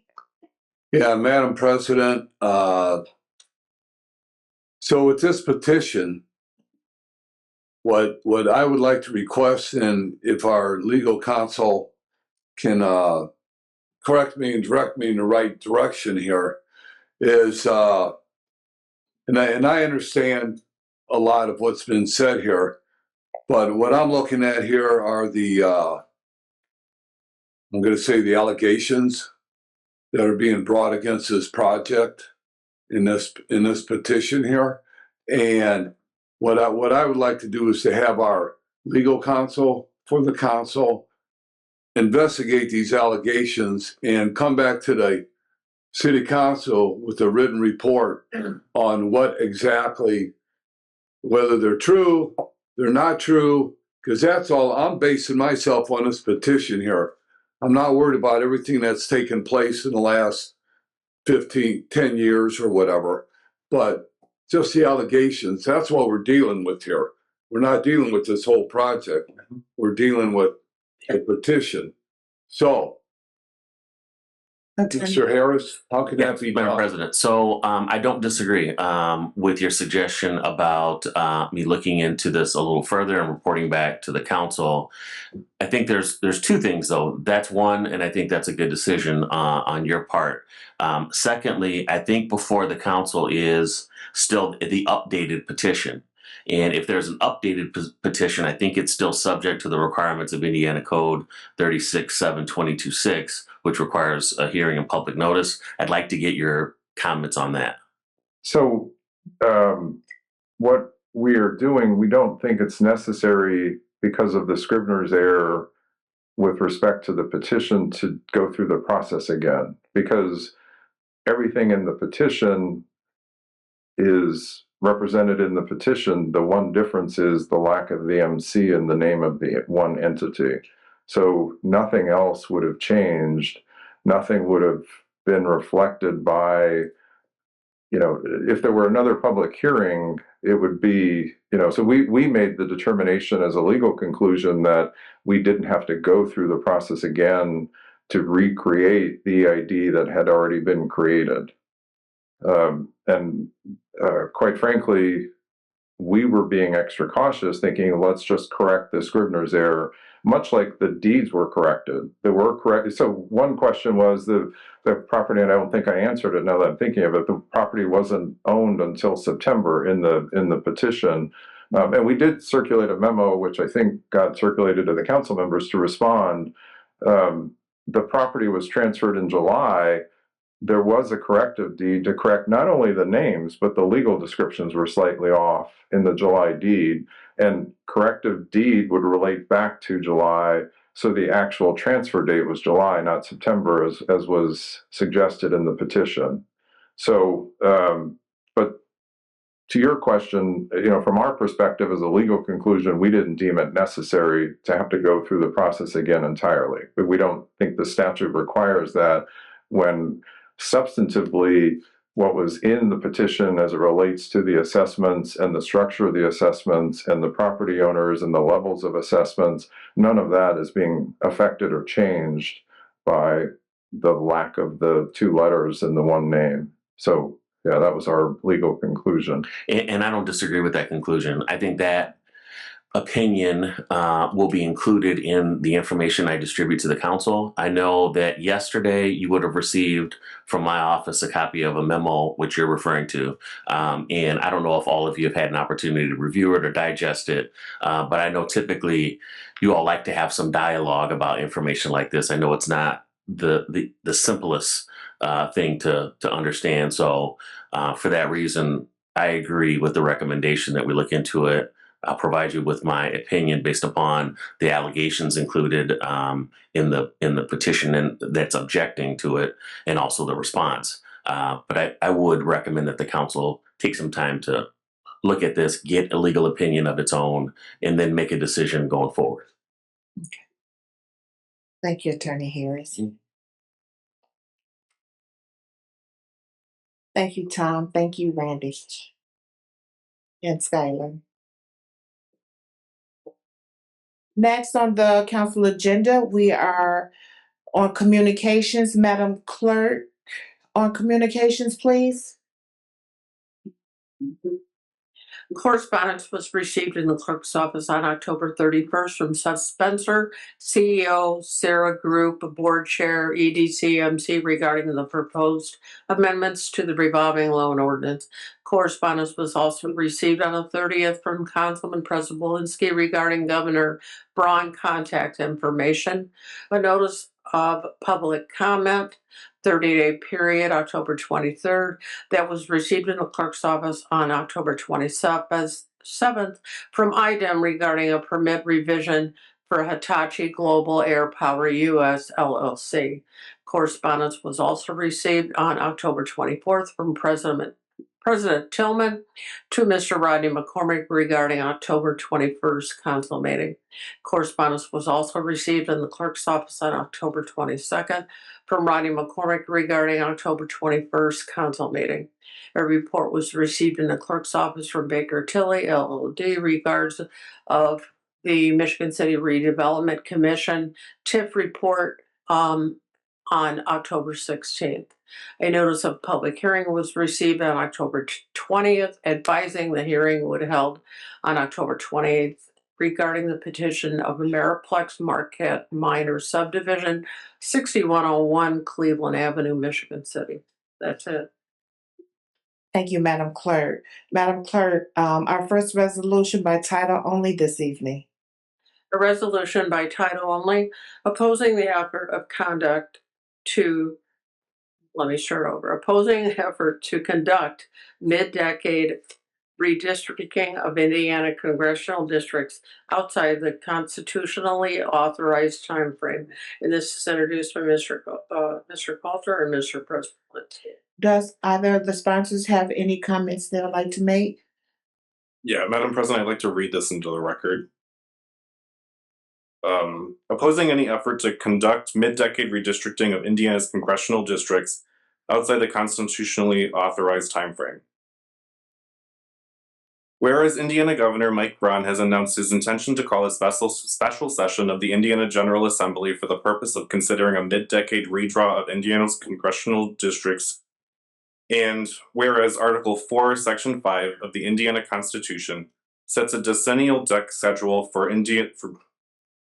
state legislative appointment, and Indiana Code Section 3321 and 3322 require that congressional districts be enacted by law at the first regular session following each federal census, with a limited backup commission only if the General Assembly fails to enact maps on time, thereby establishing a decennial framework for congressional redistricting, so any effort by the governor to call a special session mid-decade to redraw congressional maps departs from the framework and invites legal challenges under Indiana's redistricting scheme. And whereas redistricting is fundamentally intended to ensure fair and equal representation based on population, the principle of one person, one vote, not to predetermine partisan outcomes, and any mid-decade effort to gerrymander district lines for political gain would violate these core principles of representative democracy. And whereas such proposals to make district maps outside of the regular post-census process also violate the spirit of Article 2, Section 1 of the Indiana Constitution, which declares that all elections shall be free and equal, by subjecting Hoosiers voters to unfair and unequal representation through politically motivated map manipulation. And whereas data from recent elections indicate that Indiana's 9 congressional districts are held by whereas data from recent elections indicate that 7 of Indiana's 9 congressional districts are held by Republicans, even though roughly 60% of Indiana voters statewide cast ballots for Republican candidates, a disparity evincing a lack of proportional representation that would only be exacerbated by any partisan mid-decade redistricting. And whereas the Common Council finds that mid-decade redistricting of Indiana's congressional districts outside of the constitutionally prescribed area interval, following the census would undermine public trust in the electoral process and deprive residents of Michigan City and the state of Indiana of fair and stable representation. Now, therefore, be it resolved by the Common Council of the City of Michigan City, Indiana as follows. The City of Michigan City strongly opposes any attempt to or proposal to conduct mid-decade redistricting of Indiana's congressional districts, or any manipulation of district maps outside of the constitutionally authorized decennial redistricting timeframe. The Common Council urges that Indiana's congressional maps remain unchanged until the next round of redistricting after the forthcoming federal census, in accordance with Indiana law and constitutional principles. The Council directs the clerk to send a certified copy of this resolution to the following: Governor Mike Braun, Speaker of the Indiana House Todd Huston, Indiana State Senate President pro tempore Roderick Bray, State Representative Randy Novak, State Senator Rodney Pohl. This resolution will be forth thus in effect after passage of the Michigan City Common Council and approval by the mayor. So I share that to say that the purpose of this resolution is to show our opposition to the governor and to the General Assembly that Michigan City is not in favor of mid-decade redistricting. It's blatantly against Indiana's rules, as well as clearly a MAGA attempt to build power in Washington, D.C. Yeah, so that's my comments. I don't know if there's others, but. Councilman Przybylski? Yeah, I just have one comment to add. And where it states here, whereas redistricting is fundamentally intended to ensure fair and equal representation. And that's what we all want as U.S. citizens, fair representation, and not to predetermine partisan outcomes, which is what I believe is taking place both in Washington, D.C. and in Indianapolis. The vice president has been to Indianapolis 3 times in the past month, trying to persuade Braun to call the legislatures back into session to change the districts. And by state law or by federal law, when you do the census, it's every 10 years is when you can redistrict. Not when you decide you need to win the midterm elections, that all of a sudden this is what we're going to do in the United States of America. So that's why I said that in any mid-decade effort to gerrymander the district lines for political gain would violate these core principles of representative democracy. And that's why when Councilman Coulter called me and asked if I'd like to be a co-sponsor, I truly said I would do it, because to me this is very important, not just for Michigan City, but for the whole state of Indiana and for the nation, what's taken place. And after the vote is taken, or after the meeting, if anybody wants to, and I already have, I have the phone number for the governor, Mike Braun, where you can call his office and leave your message on how you feel about this move by the governor. But I do know that right now that 60% of the voters that have been tallied in the state of Indiana are opposed of this mid-election gerrymandering and what they're doing. So, yep. I would like to take the time now and open this up for public comments on this resolution. Please state your name and address. All public comments are 3 minutes. And I do ask that the public please refrain from any outbursts and disruption while someone is speaking at the podium. Thank you. Rodney McCormick, 617 Union Street, Michigan City. We're talking about redistricting, gerrymandering, whatever you want to call it.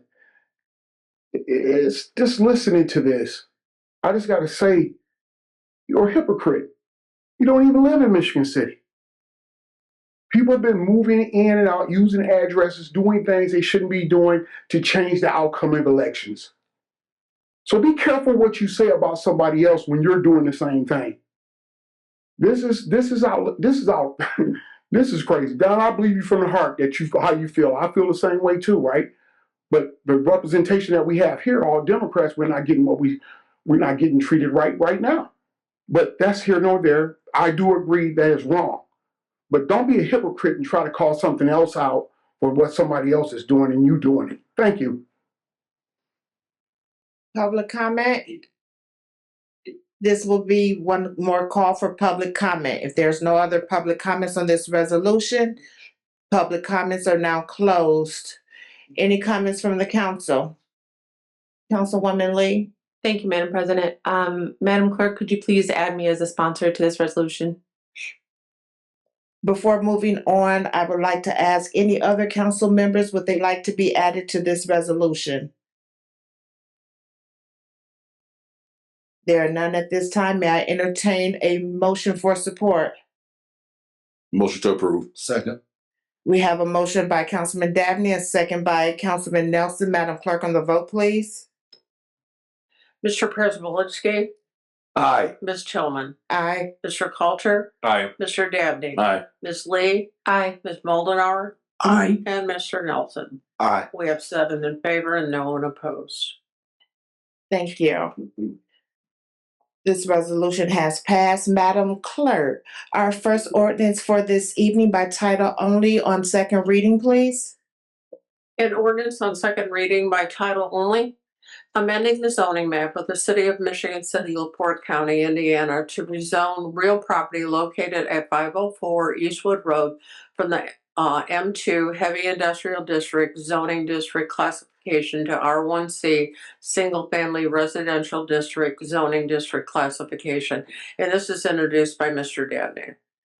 And this ordinance on second reading is a formal public hearing, was held September 23rd, 2025, published in the Herald Dispatch, September 6th and 13th, 2025.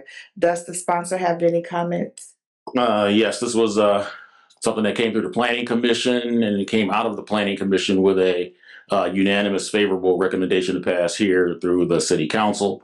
This is simply a zoning error. It was zoned industrial, and there's an actual home that sits on it. So we're just correcting that and changing it over to residential.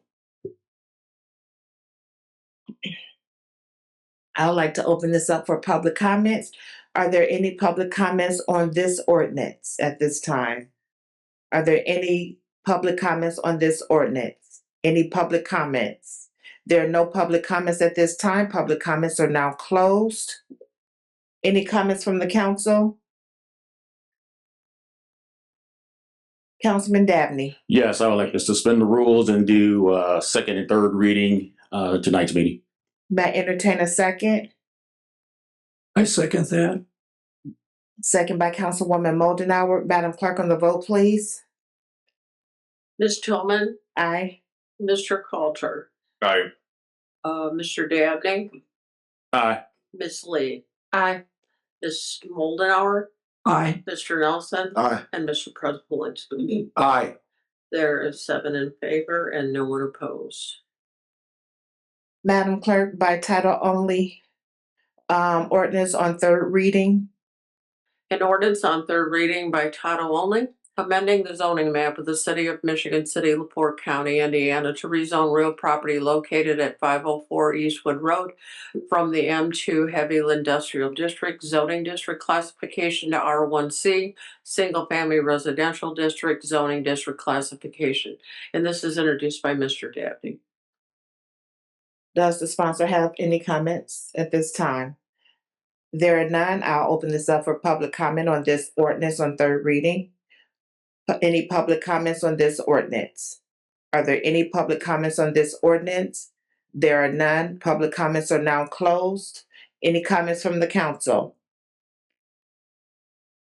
Councilman Dabney? Motion to approve. May I entertain a second? Support. Second by Councilman Coulter. Madam Clerk, on the vote, please. Mr. Coulter, Aye. Mr. Dabney, Aye. Ms. Lee. Aye. Ms. Moldenauer, Aye. Mr. Nelson, Aye. Mr. President, Aye. and Ms. Tillman. Aye. We have 7 in favor and no one opposed. Thank you. Madam Clerk, our next ordinance on second reading by title only, please. An ordinance on second reading by title only, creating section 78-7 in the Michigan City Municipal Code to prohibit smoking within 20 feet from the public entranceways of Michigan City government buildings. And this is introduced by Mr. Przewolski, Dr. Cora, Mr. Coulter, and Mr. Beatry. Do the sponsors have any comments at this time? Councilman Coulter? I would like to table this until the December 2nd meeting.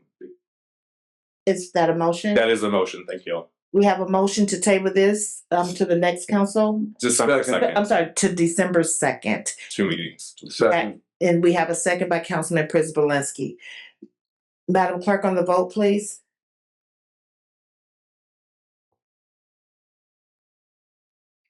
Okay. Mr. Dabney, Aye. Ms. Lee.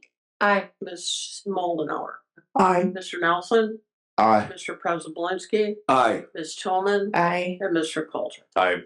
There's 7 in favor and no one opposed to table it till December 2nd. Thank you. Madam Clerk, our next ordinance on third reading by title only. An ordinance on second reading by title only. I just read that one. Okay, next one.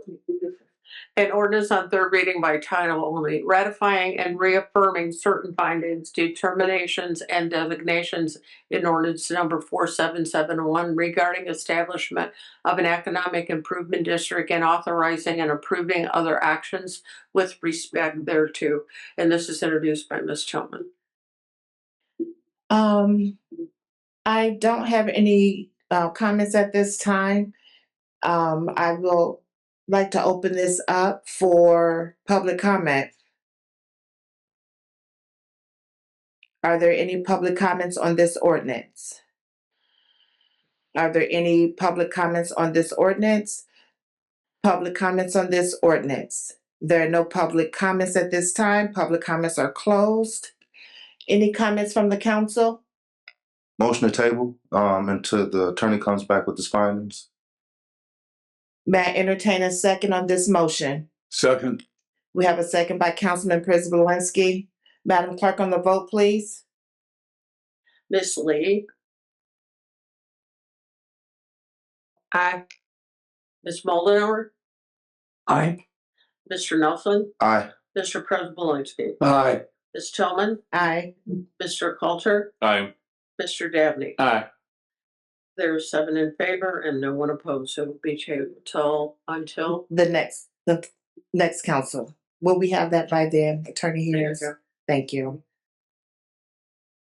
Madam Clerk, on our last ordinance on third reading by title only, please.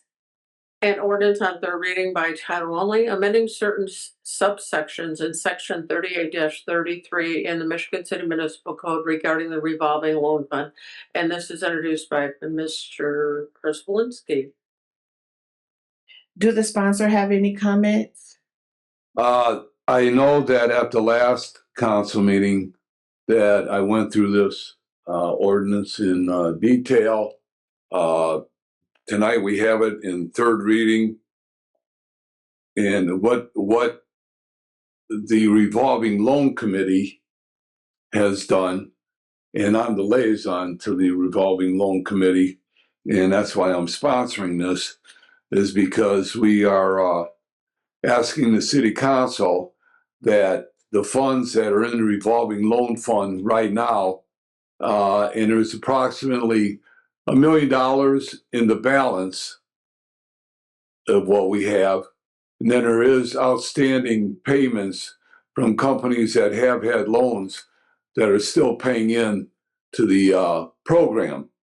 So what the city would like to do is take, I think it's $400,000 for 2 years, $200,000 a year for 2 years for the Economic Development Corporation for their operation. $300,000 would be going to the grant program that we want to set up for the destination playground. And then also other playgrounds can be looked at, or recreational capital projects or beautification projects throughout the city can also have this money used for. And that'll leave $300,000 in the fund for potentially future loans if any business qualifies for them. That is the gist of what the ordinance is for. And I know that we have gained, or we have seen, a lot of letters of endorsement from business community leaders, board members on the Economic Development Corporation, even our council liaison that you council members voted for, that he voted for, because he's on the board, he voted for this ordinance. And that's basically what we have here. Hasn't changed much since the last council meeting at all. So if anybody has any questions. This is now open up for public comment. Do I get to say something? Excuse me? Oh, it's Public comment, yes. Are there any public comments on this ordinance?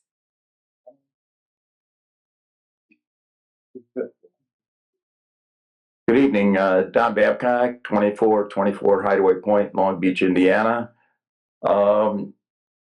Just want to try to correct a little myth that seems to be pervading just not Michigan City, but any number of other communities, is that economic development and quality investment and revitalization of downtowns and neighborhoods does not happen all by itself.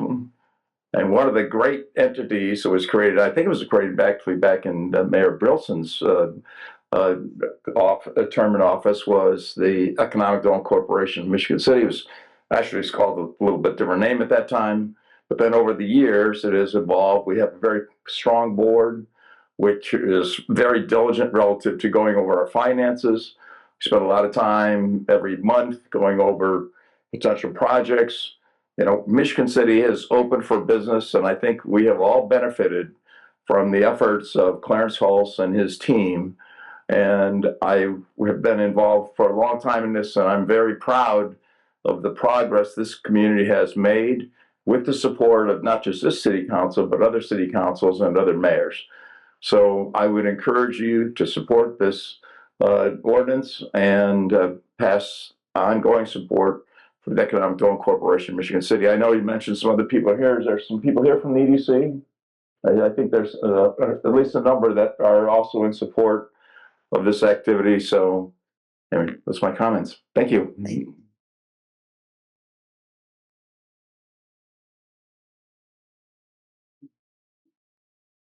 Rodney McCormick, 617 Union Street. If I was Clarence Halls and I worked at economic development, I'll be touting for you guys to do it as well. I mean, everything else is going over to economic development. The $450,000, what do they call it, a grant?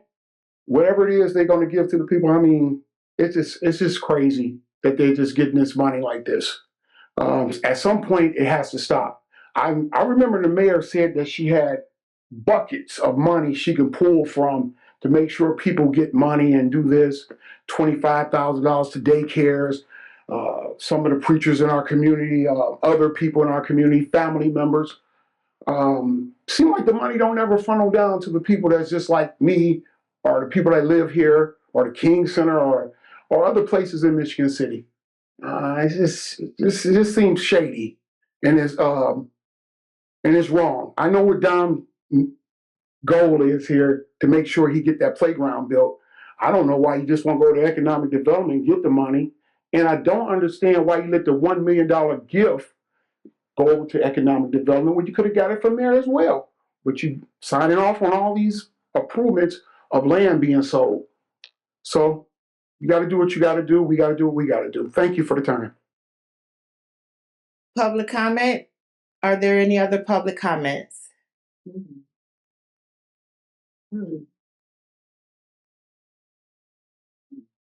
Good evening, Council President and Council. Clarence Hall, ECMC Director. Just want to pretty much say thank you for the 30 years of what you guys have spent with us, and it's been a great relationship. I'm the fourth director for the EDC, and we've always been a city partner. We don't do anything except you guys blessed it. I always tell people that the ultimate control is in City Council's hand. Whatever deals we do has to come before you. So when I hear all these things put out there, I don't respond, because ultimately the 9 people on this board that approves every deal we do. And so with that, I want to say the city is moving forward with great momentum.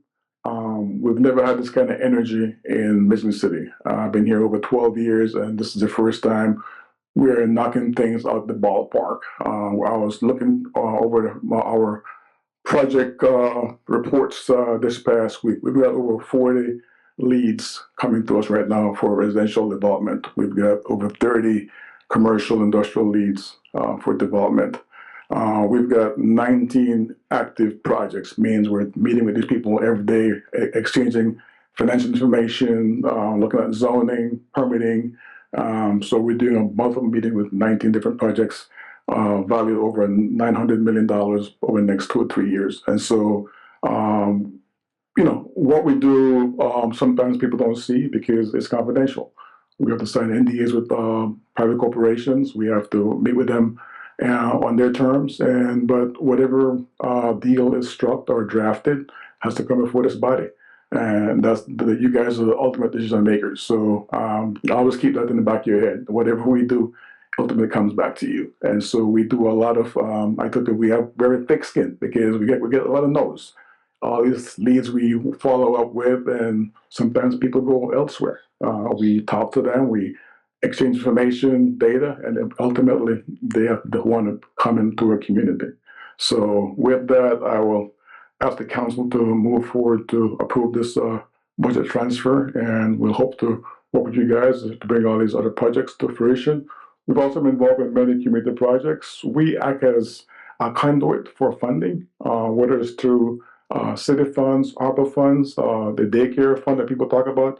That was a grant we wrote to get monies to come to us to give out to childcare communities. So we didn't get any of that money. We are conduits for funding for other people in the community. As part of the whole Vibrant Business Playbook, If there's a community that needs a garden or a playground, we will go.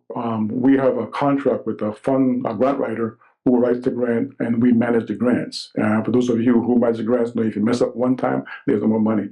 So a lot of the community members don't have the ability to manage those grants. We manage them for them at no cost. So that's part of what we do in the community. Again, we don't put it out there, or make a lot of noise, but it gets done, and the community benefits from it overall. So I'm open for questions. Are there any comments for Mr. Holmes? Yeah, I have a question. But he is the EDMC director. I can come back if you guys need me to come back. Okay. Are there any other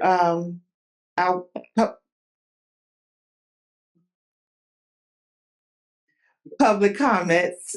Thank you. Thank you, Madam President. Scott Mellon, member of the Revolving Loan Committee in Michigan City. I'm new to this.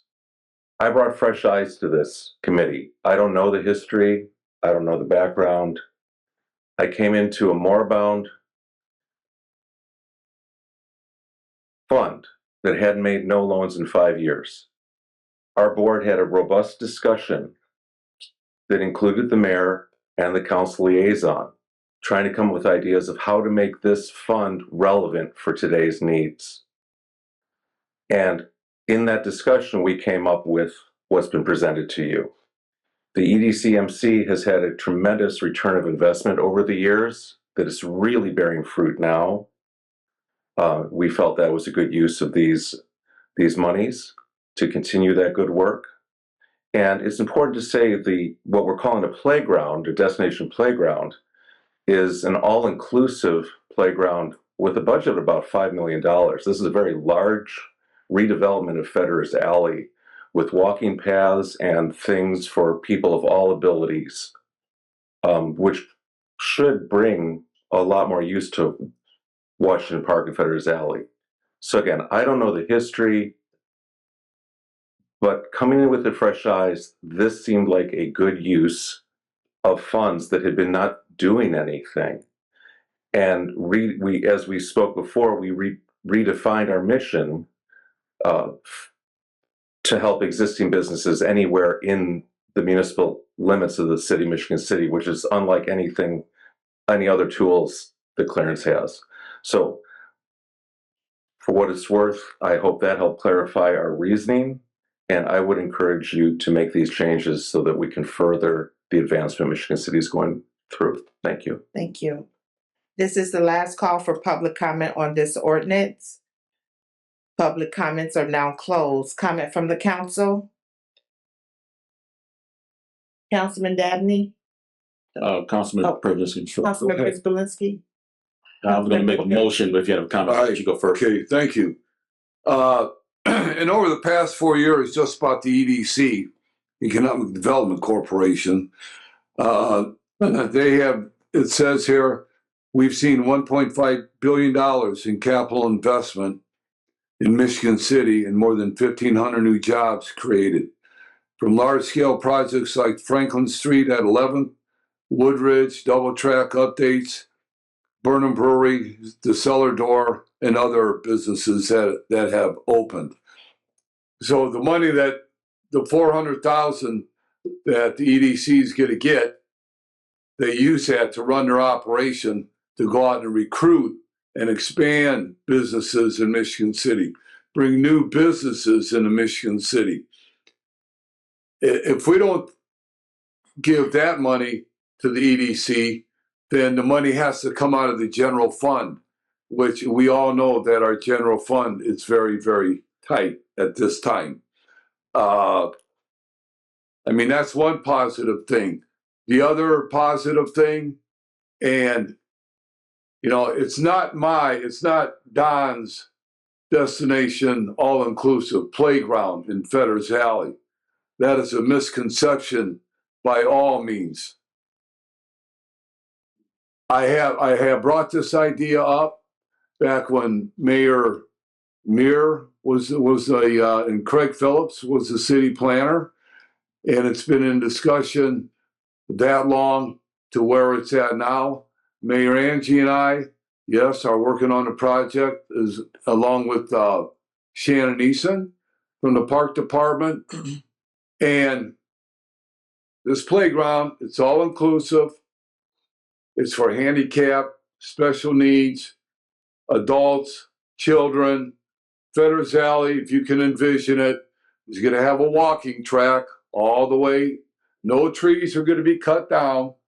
No trees are going anywhere. We're going to be designing it so it goes through the trees. Because right now, take for example, if you're at the senior center, if you want to go for a walk, you got to walk up and down the parking lot, or way out on the sidewalks.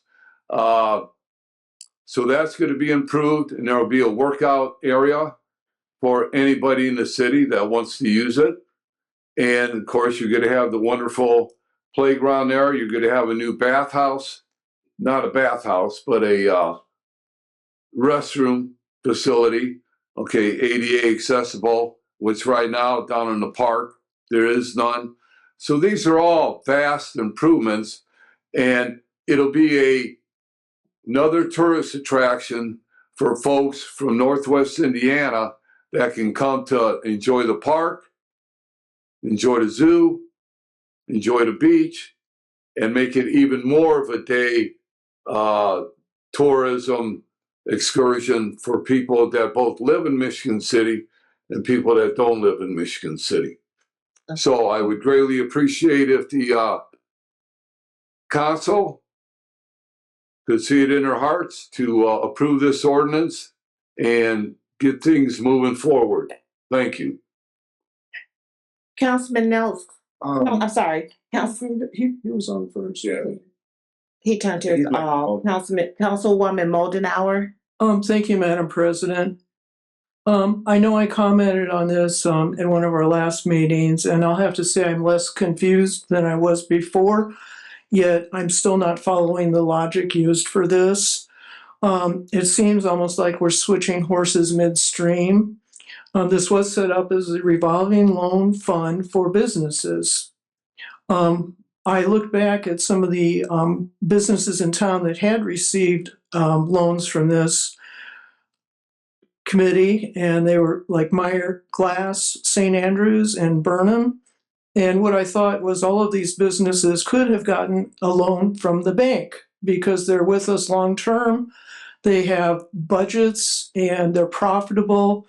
I don't understand why the city is in the business of loaning money. So this is my bottom line about this. And it seems like if we're going to make a change, we should dissolve this revolving loan committee and set up something new. I still don't understand the proposal of payment for the services of the Michigan City Economic Development Corporation, the playground challenge, because these are not loans to be paid back to this fund. I could see setting up something a little bit different, that maybe we could use these funds for small businesses who might run into unexpected damages, when they're doing rehab work or something, that right away they have to get some structure supported. Or if they had a specific improvement on the small scale, that they could get a loan and it would help them get over the hump. I could see this as a good use for these funds. I want everybody to be clear that I do support the efforts of both the Michigan City Economic Development Corporation and also the Michigan City Parks and Rec Department, who work very hard on writing grants and getting monies to improve our recreational things for our city. And I do want to acknowledge the creative thinking of the revolving loan committee. You've come up with some really great ideas here, but I firmly believe this needs to be phased out, come back, and really create something that's going to be of service to our community. So just on a matter of principle, I'm going to be voting nay on this. And I gave this very, very careful consideration and talked to several people to reach the point where I am now. So I just want everybody in this room to be very clear on that. Thank you. May I entertain a motion on this ordinance? Motion to approve. We have, Support. we have a motion by Councilman Prince-Bylinski and a second by Councilman Dabney. Madam Clerk, on the vote, please. Ms. Moldenauer, Nay. Mr. Nelson, Nay. Mr. Preselinski, Yes.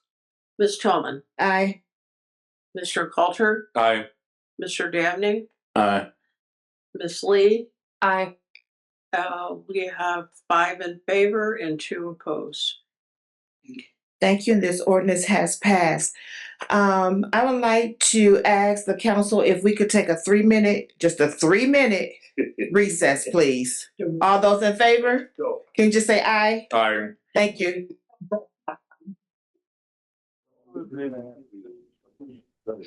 May I please have everyone's attention? We will continue with our agenda. We're now on new business. There isn't anything listed, but I did want to indicate for new business, just to make an announcement, that tonight well, I guess I could do this under city, council comments. I'll hold that off for council comments. So no new business at this time. Madam Clerk, do we have any unfinished business? There's no unfinished business. And we are now on comments from the public. When you please come up for comments for the public, state your name and your address. Please keep in mind that public comments are 3 minutes, and when the light turns red, your 3 minutes are up. Good evening, Council. Andy Skiat, Marcos Electric, 203 East Harrison Street, Michigan City. I got 2 exciting updates I wanted to share with you tonight. I'll try to be quick so I don't get buzzed. The first one is Marcos has been awarded millions of dollars worth of work at Project Maze. It's been going really good. The highlight of that, obviously, no one here understands finances as much as the council.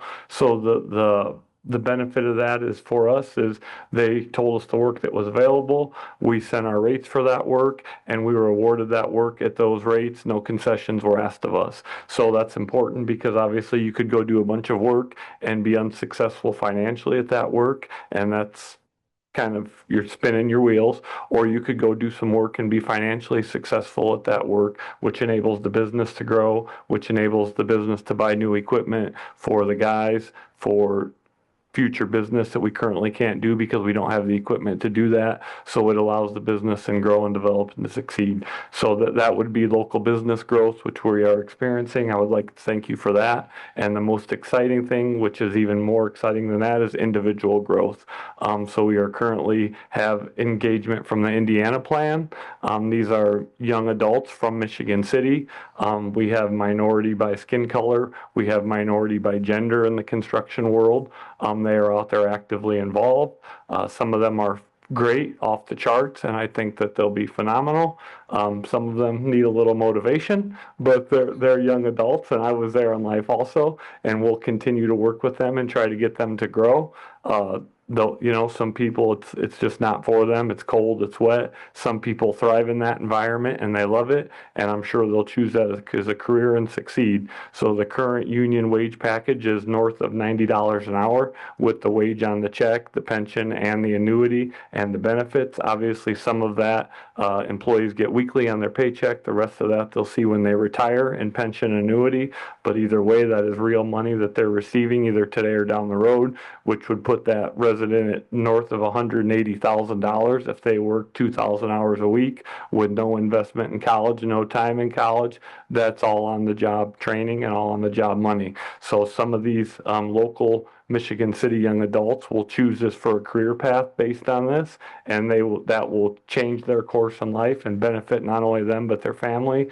And that all starts with opportunity. And thanks to Project Maze, they will get that opportunity, and for some it will be life changing as individuals. So thank you very much and have a good night. Thank you. You too.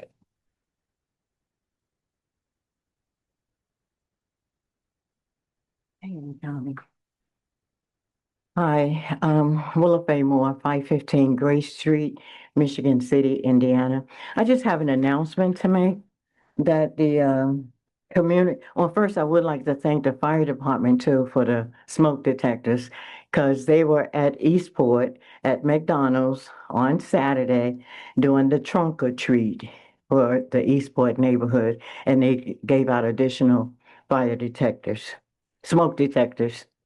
Okay, there's going to be a community meeting at Trinity Episcopal Church, Saturday, November 8th, from 1 to 3 over the biotech program. Trinity Episcopal Church, Saturday, November 8th, 1 to 3, 600 Franklin Street, Michigan City, about the biotech data center. And their Just Check Just Transition Facebook page, and you can sign up and register. Correct, because there's a QR code. We'd like for you to register. Thank you. Share it with everyone. Are there any other public comments? Yes, Tommy Kolovic, 1316 Ohio Street. Just a little update. Marquette Catholic beat Westfield tonight 66-4 at the Scholl Center. We want to wish the Michigan City Wolves the best of luck in their sectional championship game against LaPorte Saturday. I want to express my gratitude to Attorney Terrell Riggs and his service to the council in the city. I understand he's left the Harris Law Firm, starting his own practice. So I think he's still working with the redevelopment committee, so he might still be around. I want to thank him. Mayor Angie said something at her town hall meeting. Tom and I leaned back there about the drug-free partnership and the recovery house. They're talking about putting. I don't think it's very transparent that they're not letting us know their alternate sites. And Mayor Angie also meant that's a private development. That is not a private development. Last November, about a year ago today, Judge Greta Friedman and John Gilmore from Ton and Blank and the Mitch from the Recovery House in Valpo, they got a $750,000 allocation from the LaPorte County Council for this project. So that's not a private development.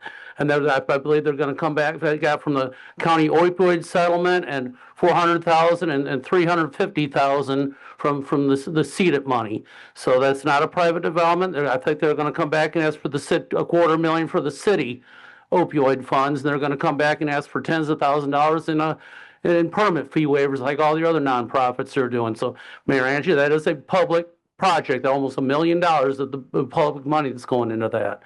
And we kind of demand to know what those alternate sites are going to be. I think it's going over by the medical group. If Francis has land, I think they can donate to them over there.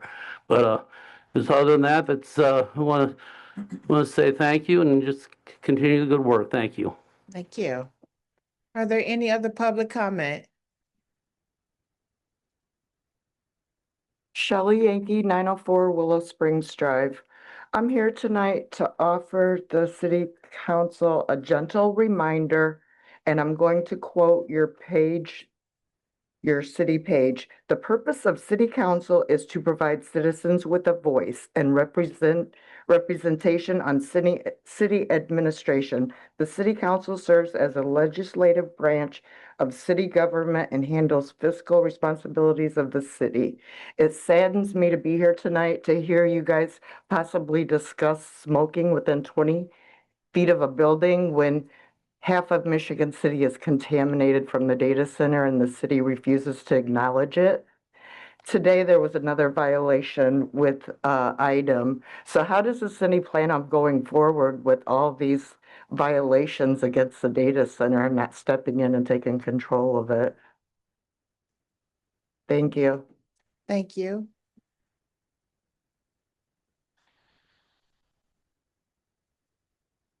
Well said. The city said that they don't get involved with private property, so they can do what they want to do. Earlier today, we heard the audit. Sir, could you please state your name? Rodney McCormick, 617 Union Street. Earlier in this meeting, we heard the control office get up and talk about the audit. And everybody's happy. Yes, great. I encourage that each one of you go to the supplemental compliance report that was attached to that as well. You're going to be disturbed what you see. If you don't want to wait for it, I put it on my Facebook page tonight. It's sad that we're patting people on their back and we don't know all the details. So that means we're not reading all the stuff that's coming out with these audits, and we just believe in whatever we want to believe. Quickly about the revolving loan, what could have been done better? Or you should have opened it up to everybody. The revolving loan's been around for quite a while, and it was always used. It was always used as a device to only give to certain people that will give back. If you just open it up to everybody, there it is. A lot of us would have came down and we can't even find the application for it. We got board members that sit on there that don't come to board meetings.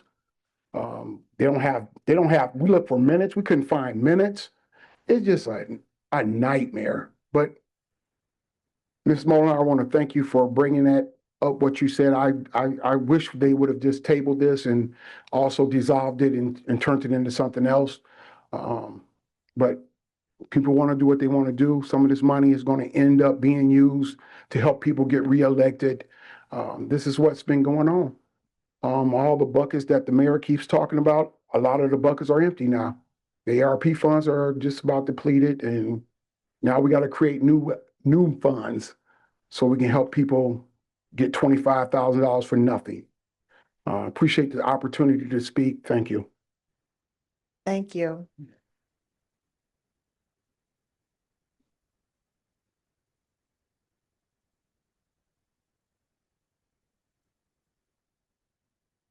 Dominic Yankee, 904 Willow Spring Drive. At the last town hall, it was mentioned that Phoenix investors will post their IDEM violations, code enforcement citations, and any other relevant documents on a website they are designing. Just yesterday, I reviewed 2 quotes for a website for a Michigan City nonprofit. They estimated that it would be 6 to 8 weeks to staging site delivery. I believe that Phoenix Investors' website will follow a similar or delayed timeline. Frankly, waiting two more months or longer for Phoenix investors to be transparent is unacceptable. I call on City Council and the Mayor to talk with Phoenix investors to implement a better solution for transparency. I recommend allowing a bulletin board in City Hall that Phoenix investors can use to post copies of IDEM violations, code enforcement citations, police reports, and other relevant documents. I agree with the mayor that city departments are being burdened by requests for data center information and concerns, and that taxpayers shouldn't foot that bill. However, I don't believe a website that may never materialize is the solution. I take offense that a gentleman from code enforcement refused to tell me whether the data center had any violations and suggested I file a FOIA, Freedom of Information Act, because I have a friend who filed a FOIA back in August and she still hasn't received a response. Michigan City and Phoenix investors can do better. On a separate note, I would like to thank the individual who supplied a list of soup kitchens and food pantries for the City Council meeting. Thank you for your time. Thank you. Are there any other public comments? Yes. Good evening. Good evening. Scott Cooley, Lepore County Project Management, 203 Harrison Street. We're general contractor here in Michigan City, and we have been at Project Maze with about 10 to 15 union carpenters from the area working 6 days a week. It's been great for our company. We've been able to hire new people. We've been able to hire some Indiana Plan people that are working out. We have just negotiated a very large general trades package for the Carpenters Union that will all be done with probably an additional 20 to 40 workers, local union workers on that site. So, you know, it's been really good for a local business, and we thank you for what you did and giving us the opportunity to work out there. Thank you. Are there any other public comment?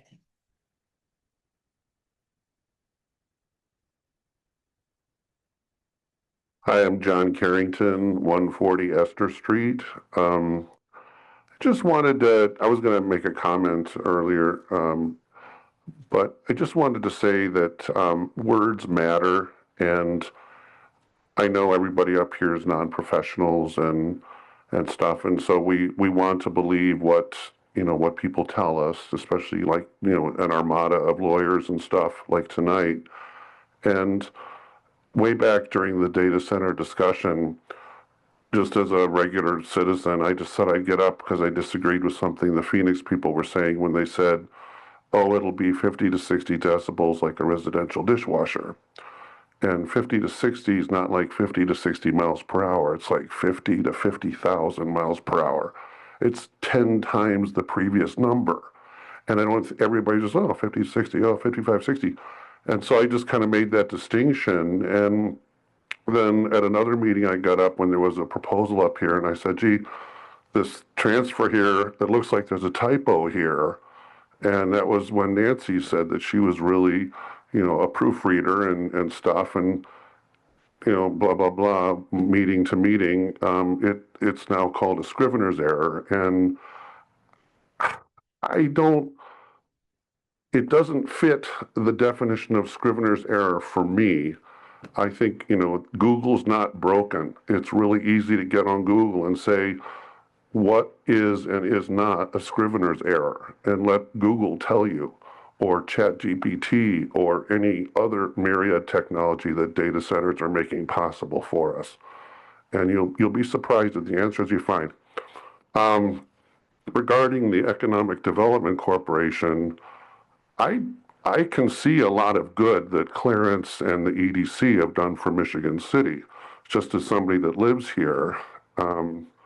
But I just want to, as a private citizen, it bothers me when people serve on multiple boards where they end up advocating for and voting on things that end up benefiting their organization or their commission or whatever. And as a private citizen, when we work at a company, they never hire relatives and they never want relatives working at the company. And so it kind of bothers people when they see everybody kind of interrelated on the commissions and boards and stuff, because we start thinking about conflicts of interest, potential conflicts of interest, potential for self-dealing and stuff like that. So what's happened now with the internet and stuff is things are just becoming more transparent and we're able to research things more. So like if you look at the Economic Development Corporation, you know, it's a not-for-profit. It's a private not-for-profit. It says so on their website. And so I just looked it up and I thought, oh, what kind of not-for-profit is it? Is it a 501c3? No, it's a 501c4. At least that's what my research told me. So maybe you might get on Google or ChatGPT and ask it what the difference is between a 501c3 and a 501c4. And you might be surprised at what you find. So the reason I'm just getting up here and talking is, as a private citizen, Mr. Harrington. Oh, I'm out of time? Thank you for your time. Thank you. Are there any other public comments? This is the last call for public comments. Public comments are now closed. Comments from the council? Are there any comments from the council? Councilwoman Moldenauer? Thank you, President Tillman. I have two things. I'm going to go through these rather quickly, so please bear with me and turn your ears on because I'm going to be talking fast. As of November 1st, SNAP cards were not being reloaded in the state of Indiana. And this comes from a federal order. And then Governor Braun refused to pull any Indiana funds to cover these really life-saving food that goes to families that live at or near the poverty level. The food pantry shelves in Michigan City are bare right now, and I'm the one that brought this handout. There's more up here. We're really asking people to donate non-perishable items to any of these pantries. They're in dire need right now, and we're coming up on the holidays. Thanksgiving is just around the corner, and honestly, families in Michigan City are extremely worried about just feeding their families. And I know when this happens, mothers go without food. They'll feed their children and their husbands first and not themselves. So anything you can do to help fill up the pantries, please do that. Please enroll your family, your friends, your neighbors. This is an SOS that's coming from the pantries right now. Also, you can donate monetarily to any of these organizations But I also want to share you can get the most bang for your buck by donating monies to the Trinity Food Pantry. They're connected with the Northern Indiana Food Bank. So for each dollar, they can get 5 to 10 pounds worth of food. They also have refrigeration there, which means people can get meat, cheese, eggs, whatever there. So you choose who you would like to donate to if you're able to do that. But this is really going to be a community-wide effort to lift up and support all of the residents of our community that are hurting very badly right now. And I can tell you, they are scared. So please, anything you can do, reach out, donate, contribute, help, please. The other thing I wanted to talk about very briefly is the unhoused issues in the Uptown Arts District. There was a lot of criticism regarding regarding council members that didn't say anything that evening. And to be quite honest with you, I was blindsided by what's going on up there. Pretty much on a weekly basis, I'm up there either buying coffee, eating at a restaurant, or dropping in a shop. And I saw none of which the business owners were talking about. So I got into action. I spoke with 3 of the business owners. 2 of them were on what we consider North Franklin Street, and one was south of 11th Street. All of them asked for foot or bicycle patrols, and Councilman Prisbilinski mentioned that. I know that Mayor Angie and the police chief have instituted this, and there's a higher presence in that area now. This is a preventative measure. It's something that is positive, and it's something that's going to work with consistency. The other thing that I wanted to mention is that environmental interventions are what work best. Okay, so that means for the unhoused individuals, you switch what's going on in the space, okay? And all of us have big hearts, so it's hard to pass up a panhandler and not drop a little change or $1 or $5 or $10 in the container that they're asking for funds.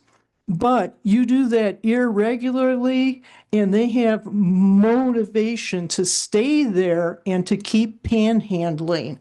So we're creating this issue by continuing to donate money, food, whatever, to these individuals.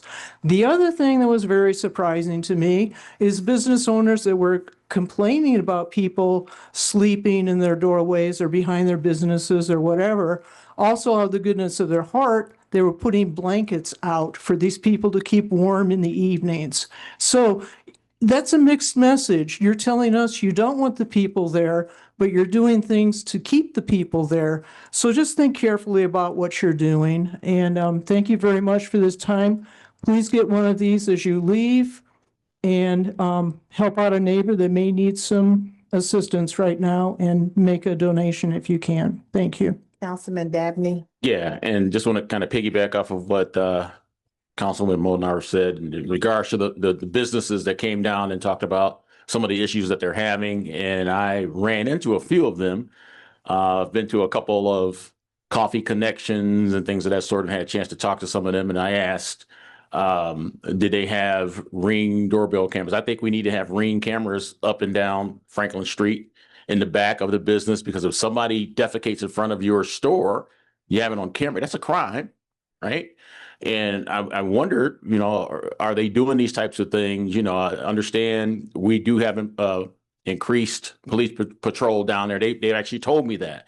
They're very happy to see that. They see people walking up and down Franklin. So that was an immediate response. And during that meeting, they also mentioned, everyone of them came up here and said they were just in a meeting with the mayor. So they still wanted us to comment. I guess they still wanted to show us that we care, but I figured, you had a meeting with the mayor, and then they responded. They had additional police down there. But I would like to see more police calls and things of that sort, because right now I'm trying to get a record of the type of police calls that have been happening to the police department. Are you reporting these things? Someone came here and so they witnessed prostitution. they witnessed drug usage. And since it was public comment, I didn't get a chance to ask the question, well, did you call somebody? Did you call the police? Because I know I wouldn't stand in my front yard and watch somebody across the street, prostitution, and just witness that and not call the police. So I was a little concerned about those comments. But I think we all need to come together as a community to be able to help our businesses and to help the whole city, citywide. What Nancy talked about in terms of giving money. I was driving turning from Highway 20 onto Franklin Street, and the guy was standing in the middle of the on the divider there, and the median. And I actually witnessed. I can see, the car is not that far in front of me. Guy was standing in the middle. I know his name and everything. I'll put his name out there. But I saw a guy reach out the window and hand him $100 bill. And I'm standing there looking at it like, oh my God, he's giving him $100 bill. So like she said, what's the incentive not to be there? It's probably more profitable for him to stand there all day, and somebody gave him $100 bill. So we all have to think of these things in terms of wanting to clean up the city, but is that incentive? $100 bill. I mean, wish it would have flew out of his hand and flew into my car, but Jesus. So we're doing what we can, and I have questions now about segways that we paid for the police department years ago. I checked with the Board of Works; those haven't been put through to be what do you call it? They're not demolished. I can't speak of the terminology. Somebody decommissioned liquid, whatever it may be. It has not gone through the Board of Works, which means they're still around here somewhere. And we actually bought those years and years ago in order to have the police be able to ride up and down, Franklin Square and take care of that area. I would like to know where those things are. But there are things that have been done, things that we are doing that are, trying to help our city residents, our city businesses thrive. Why wouldn't we want that from our city? So we do care. And not everything you see happens in a council meeting. I stop and talk to some of these people and ask them, where's your family? Where'd you come from? To try to see if we can reconnect them with, people that they know. But no, you don't see that. There's no camera following me around for that. I don't take a selfie with the guy, or I don't record our conversations. So, it is very interesting to hear some of the public comment about, oh, they're not doing anything. You don't follow me around all day. So I just want to let you know there are things that are being done by all of us that aren't, where we don't put it up on social media or something like that. There are a lot of things that are being done. Councilman Przybylski. And one last thing to comment on the homelessness and panhandling and what have you, that Dr. Cora, who's the chairman of the Public Health and Safety Committee for the City Council, which is not here this evening, but him and I have been in a discussion. I think he's been in a discussion with some other council members as far as right now he's in a process of trying to find an open date to have a committee meeting with the community. So there's more to follow on that. So Dr. Cora is going to be spearheading the Health and Safety Committee in talking about homelessness, panhandling, and the other issues that are going on with this problem. So, Councilman Colter. Thank you, Madam President. I'll be quick with this, but as we mentioned, especially Mrs. Moldenhauer, the SNAP benefits are expiring. Those cards are recharged on a rolling basis, so people with names in the earlier side of the alphabet are currently experiencing that problem, while people later in the alphabet are going to experience it later, should the government stay closed. As Mrs. Moldenhauer said, Councilwoman Moldenhauer said, food pantries they're running low. It's been a tough couple of months. Before SNAP benefits ran out, there was already that the food was running out in these food pantries. So a lot of people's knee-jerk reaction is to go to their cupboard and knock all the ramen and spaghetti into a bag and run down to the Salvation Army with that. But if you send them money, that goes a lot further. As just to repeat what Councilman Moldenhauer said, the money that you give to a food pantry, you can go to Walmart and buy 5 packs of mac and cheese. They can go to the food bank and buy 100 packs of mac and cheese. So $1 at the food bank, the food pantry goes further when they can spend that money rather than you're spending it. And then as the mayor mentioned, I've been working with the collective on a SNAP emergency market. I don't have those details finalized, and I don't want to put information out that might change. So just keep your eyes open for that. The plan is to do it next Saturday, and that's all that's really finalized. Yeah, thank you for your time. Any other council members? If not, I just have one, and that is the Economic Development Corporation, Michigan City, known as EDCMC, has an open board seat for a city council member as Councilman Bryant Dabney is completing his term. EDMC Nominations Committee will be considering nominations this month for a full board vote in December. Please send one-page letter to the Executive Director, Mr. Clarence Hull, stating your interest and support for the city's economic development vision and objectives by November 14th. This is for a 2-year term, 2026 through 2027. That's all that I have for this evening. May I entertain a motion to adjourn? Motion to adjourn. Have a good evening.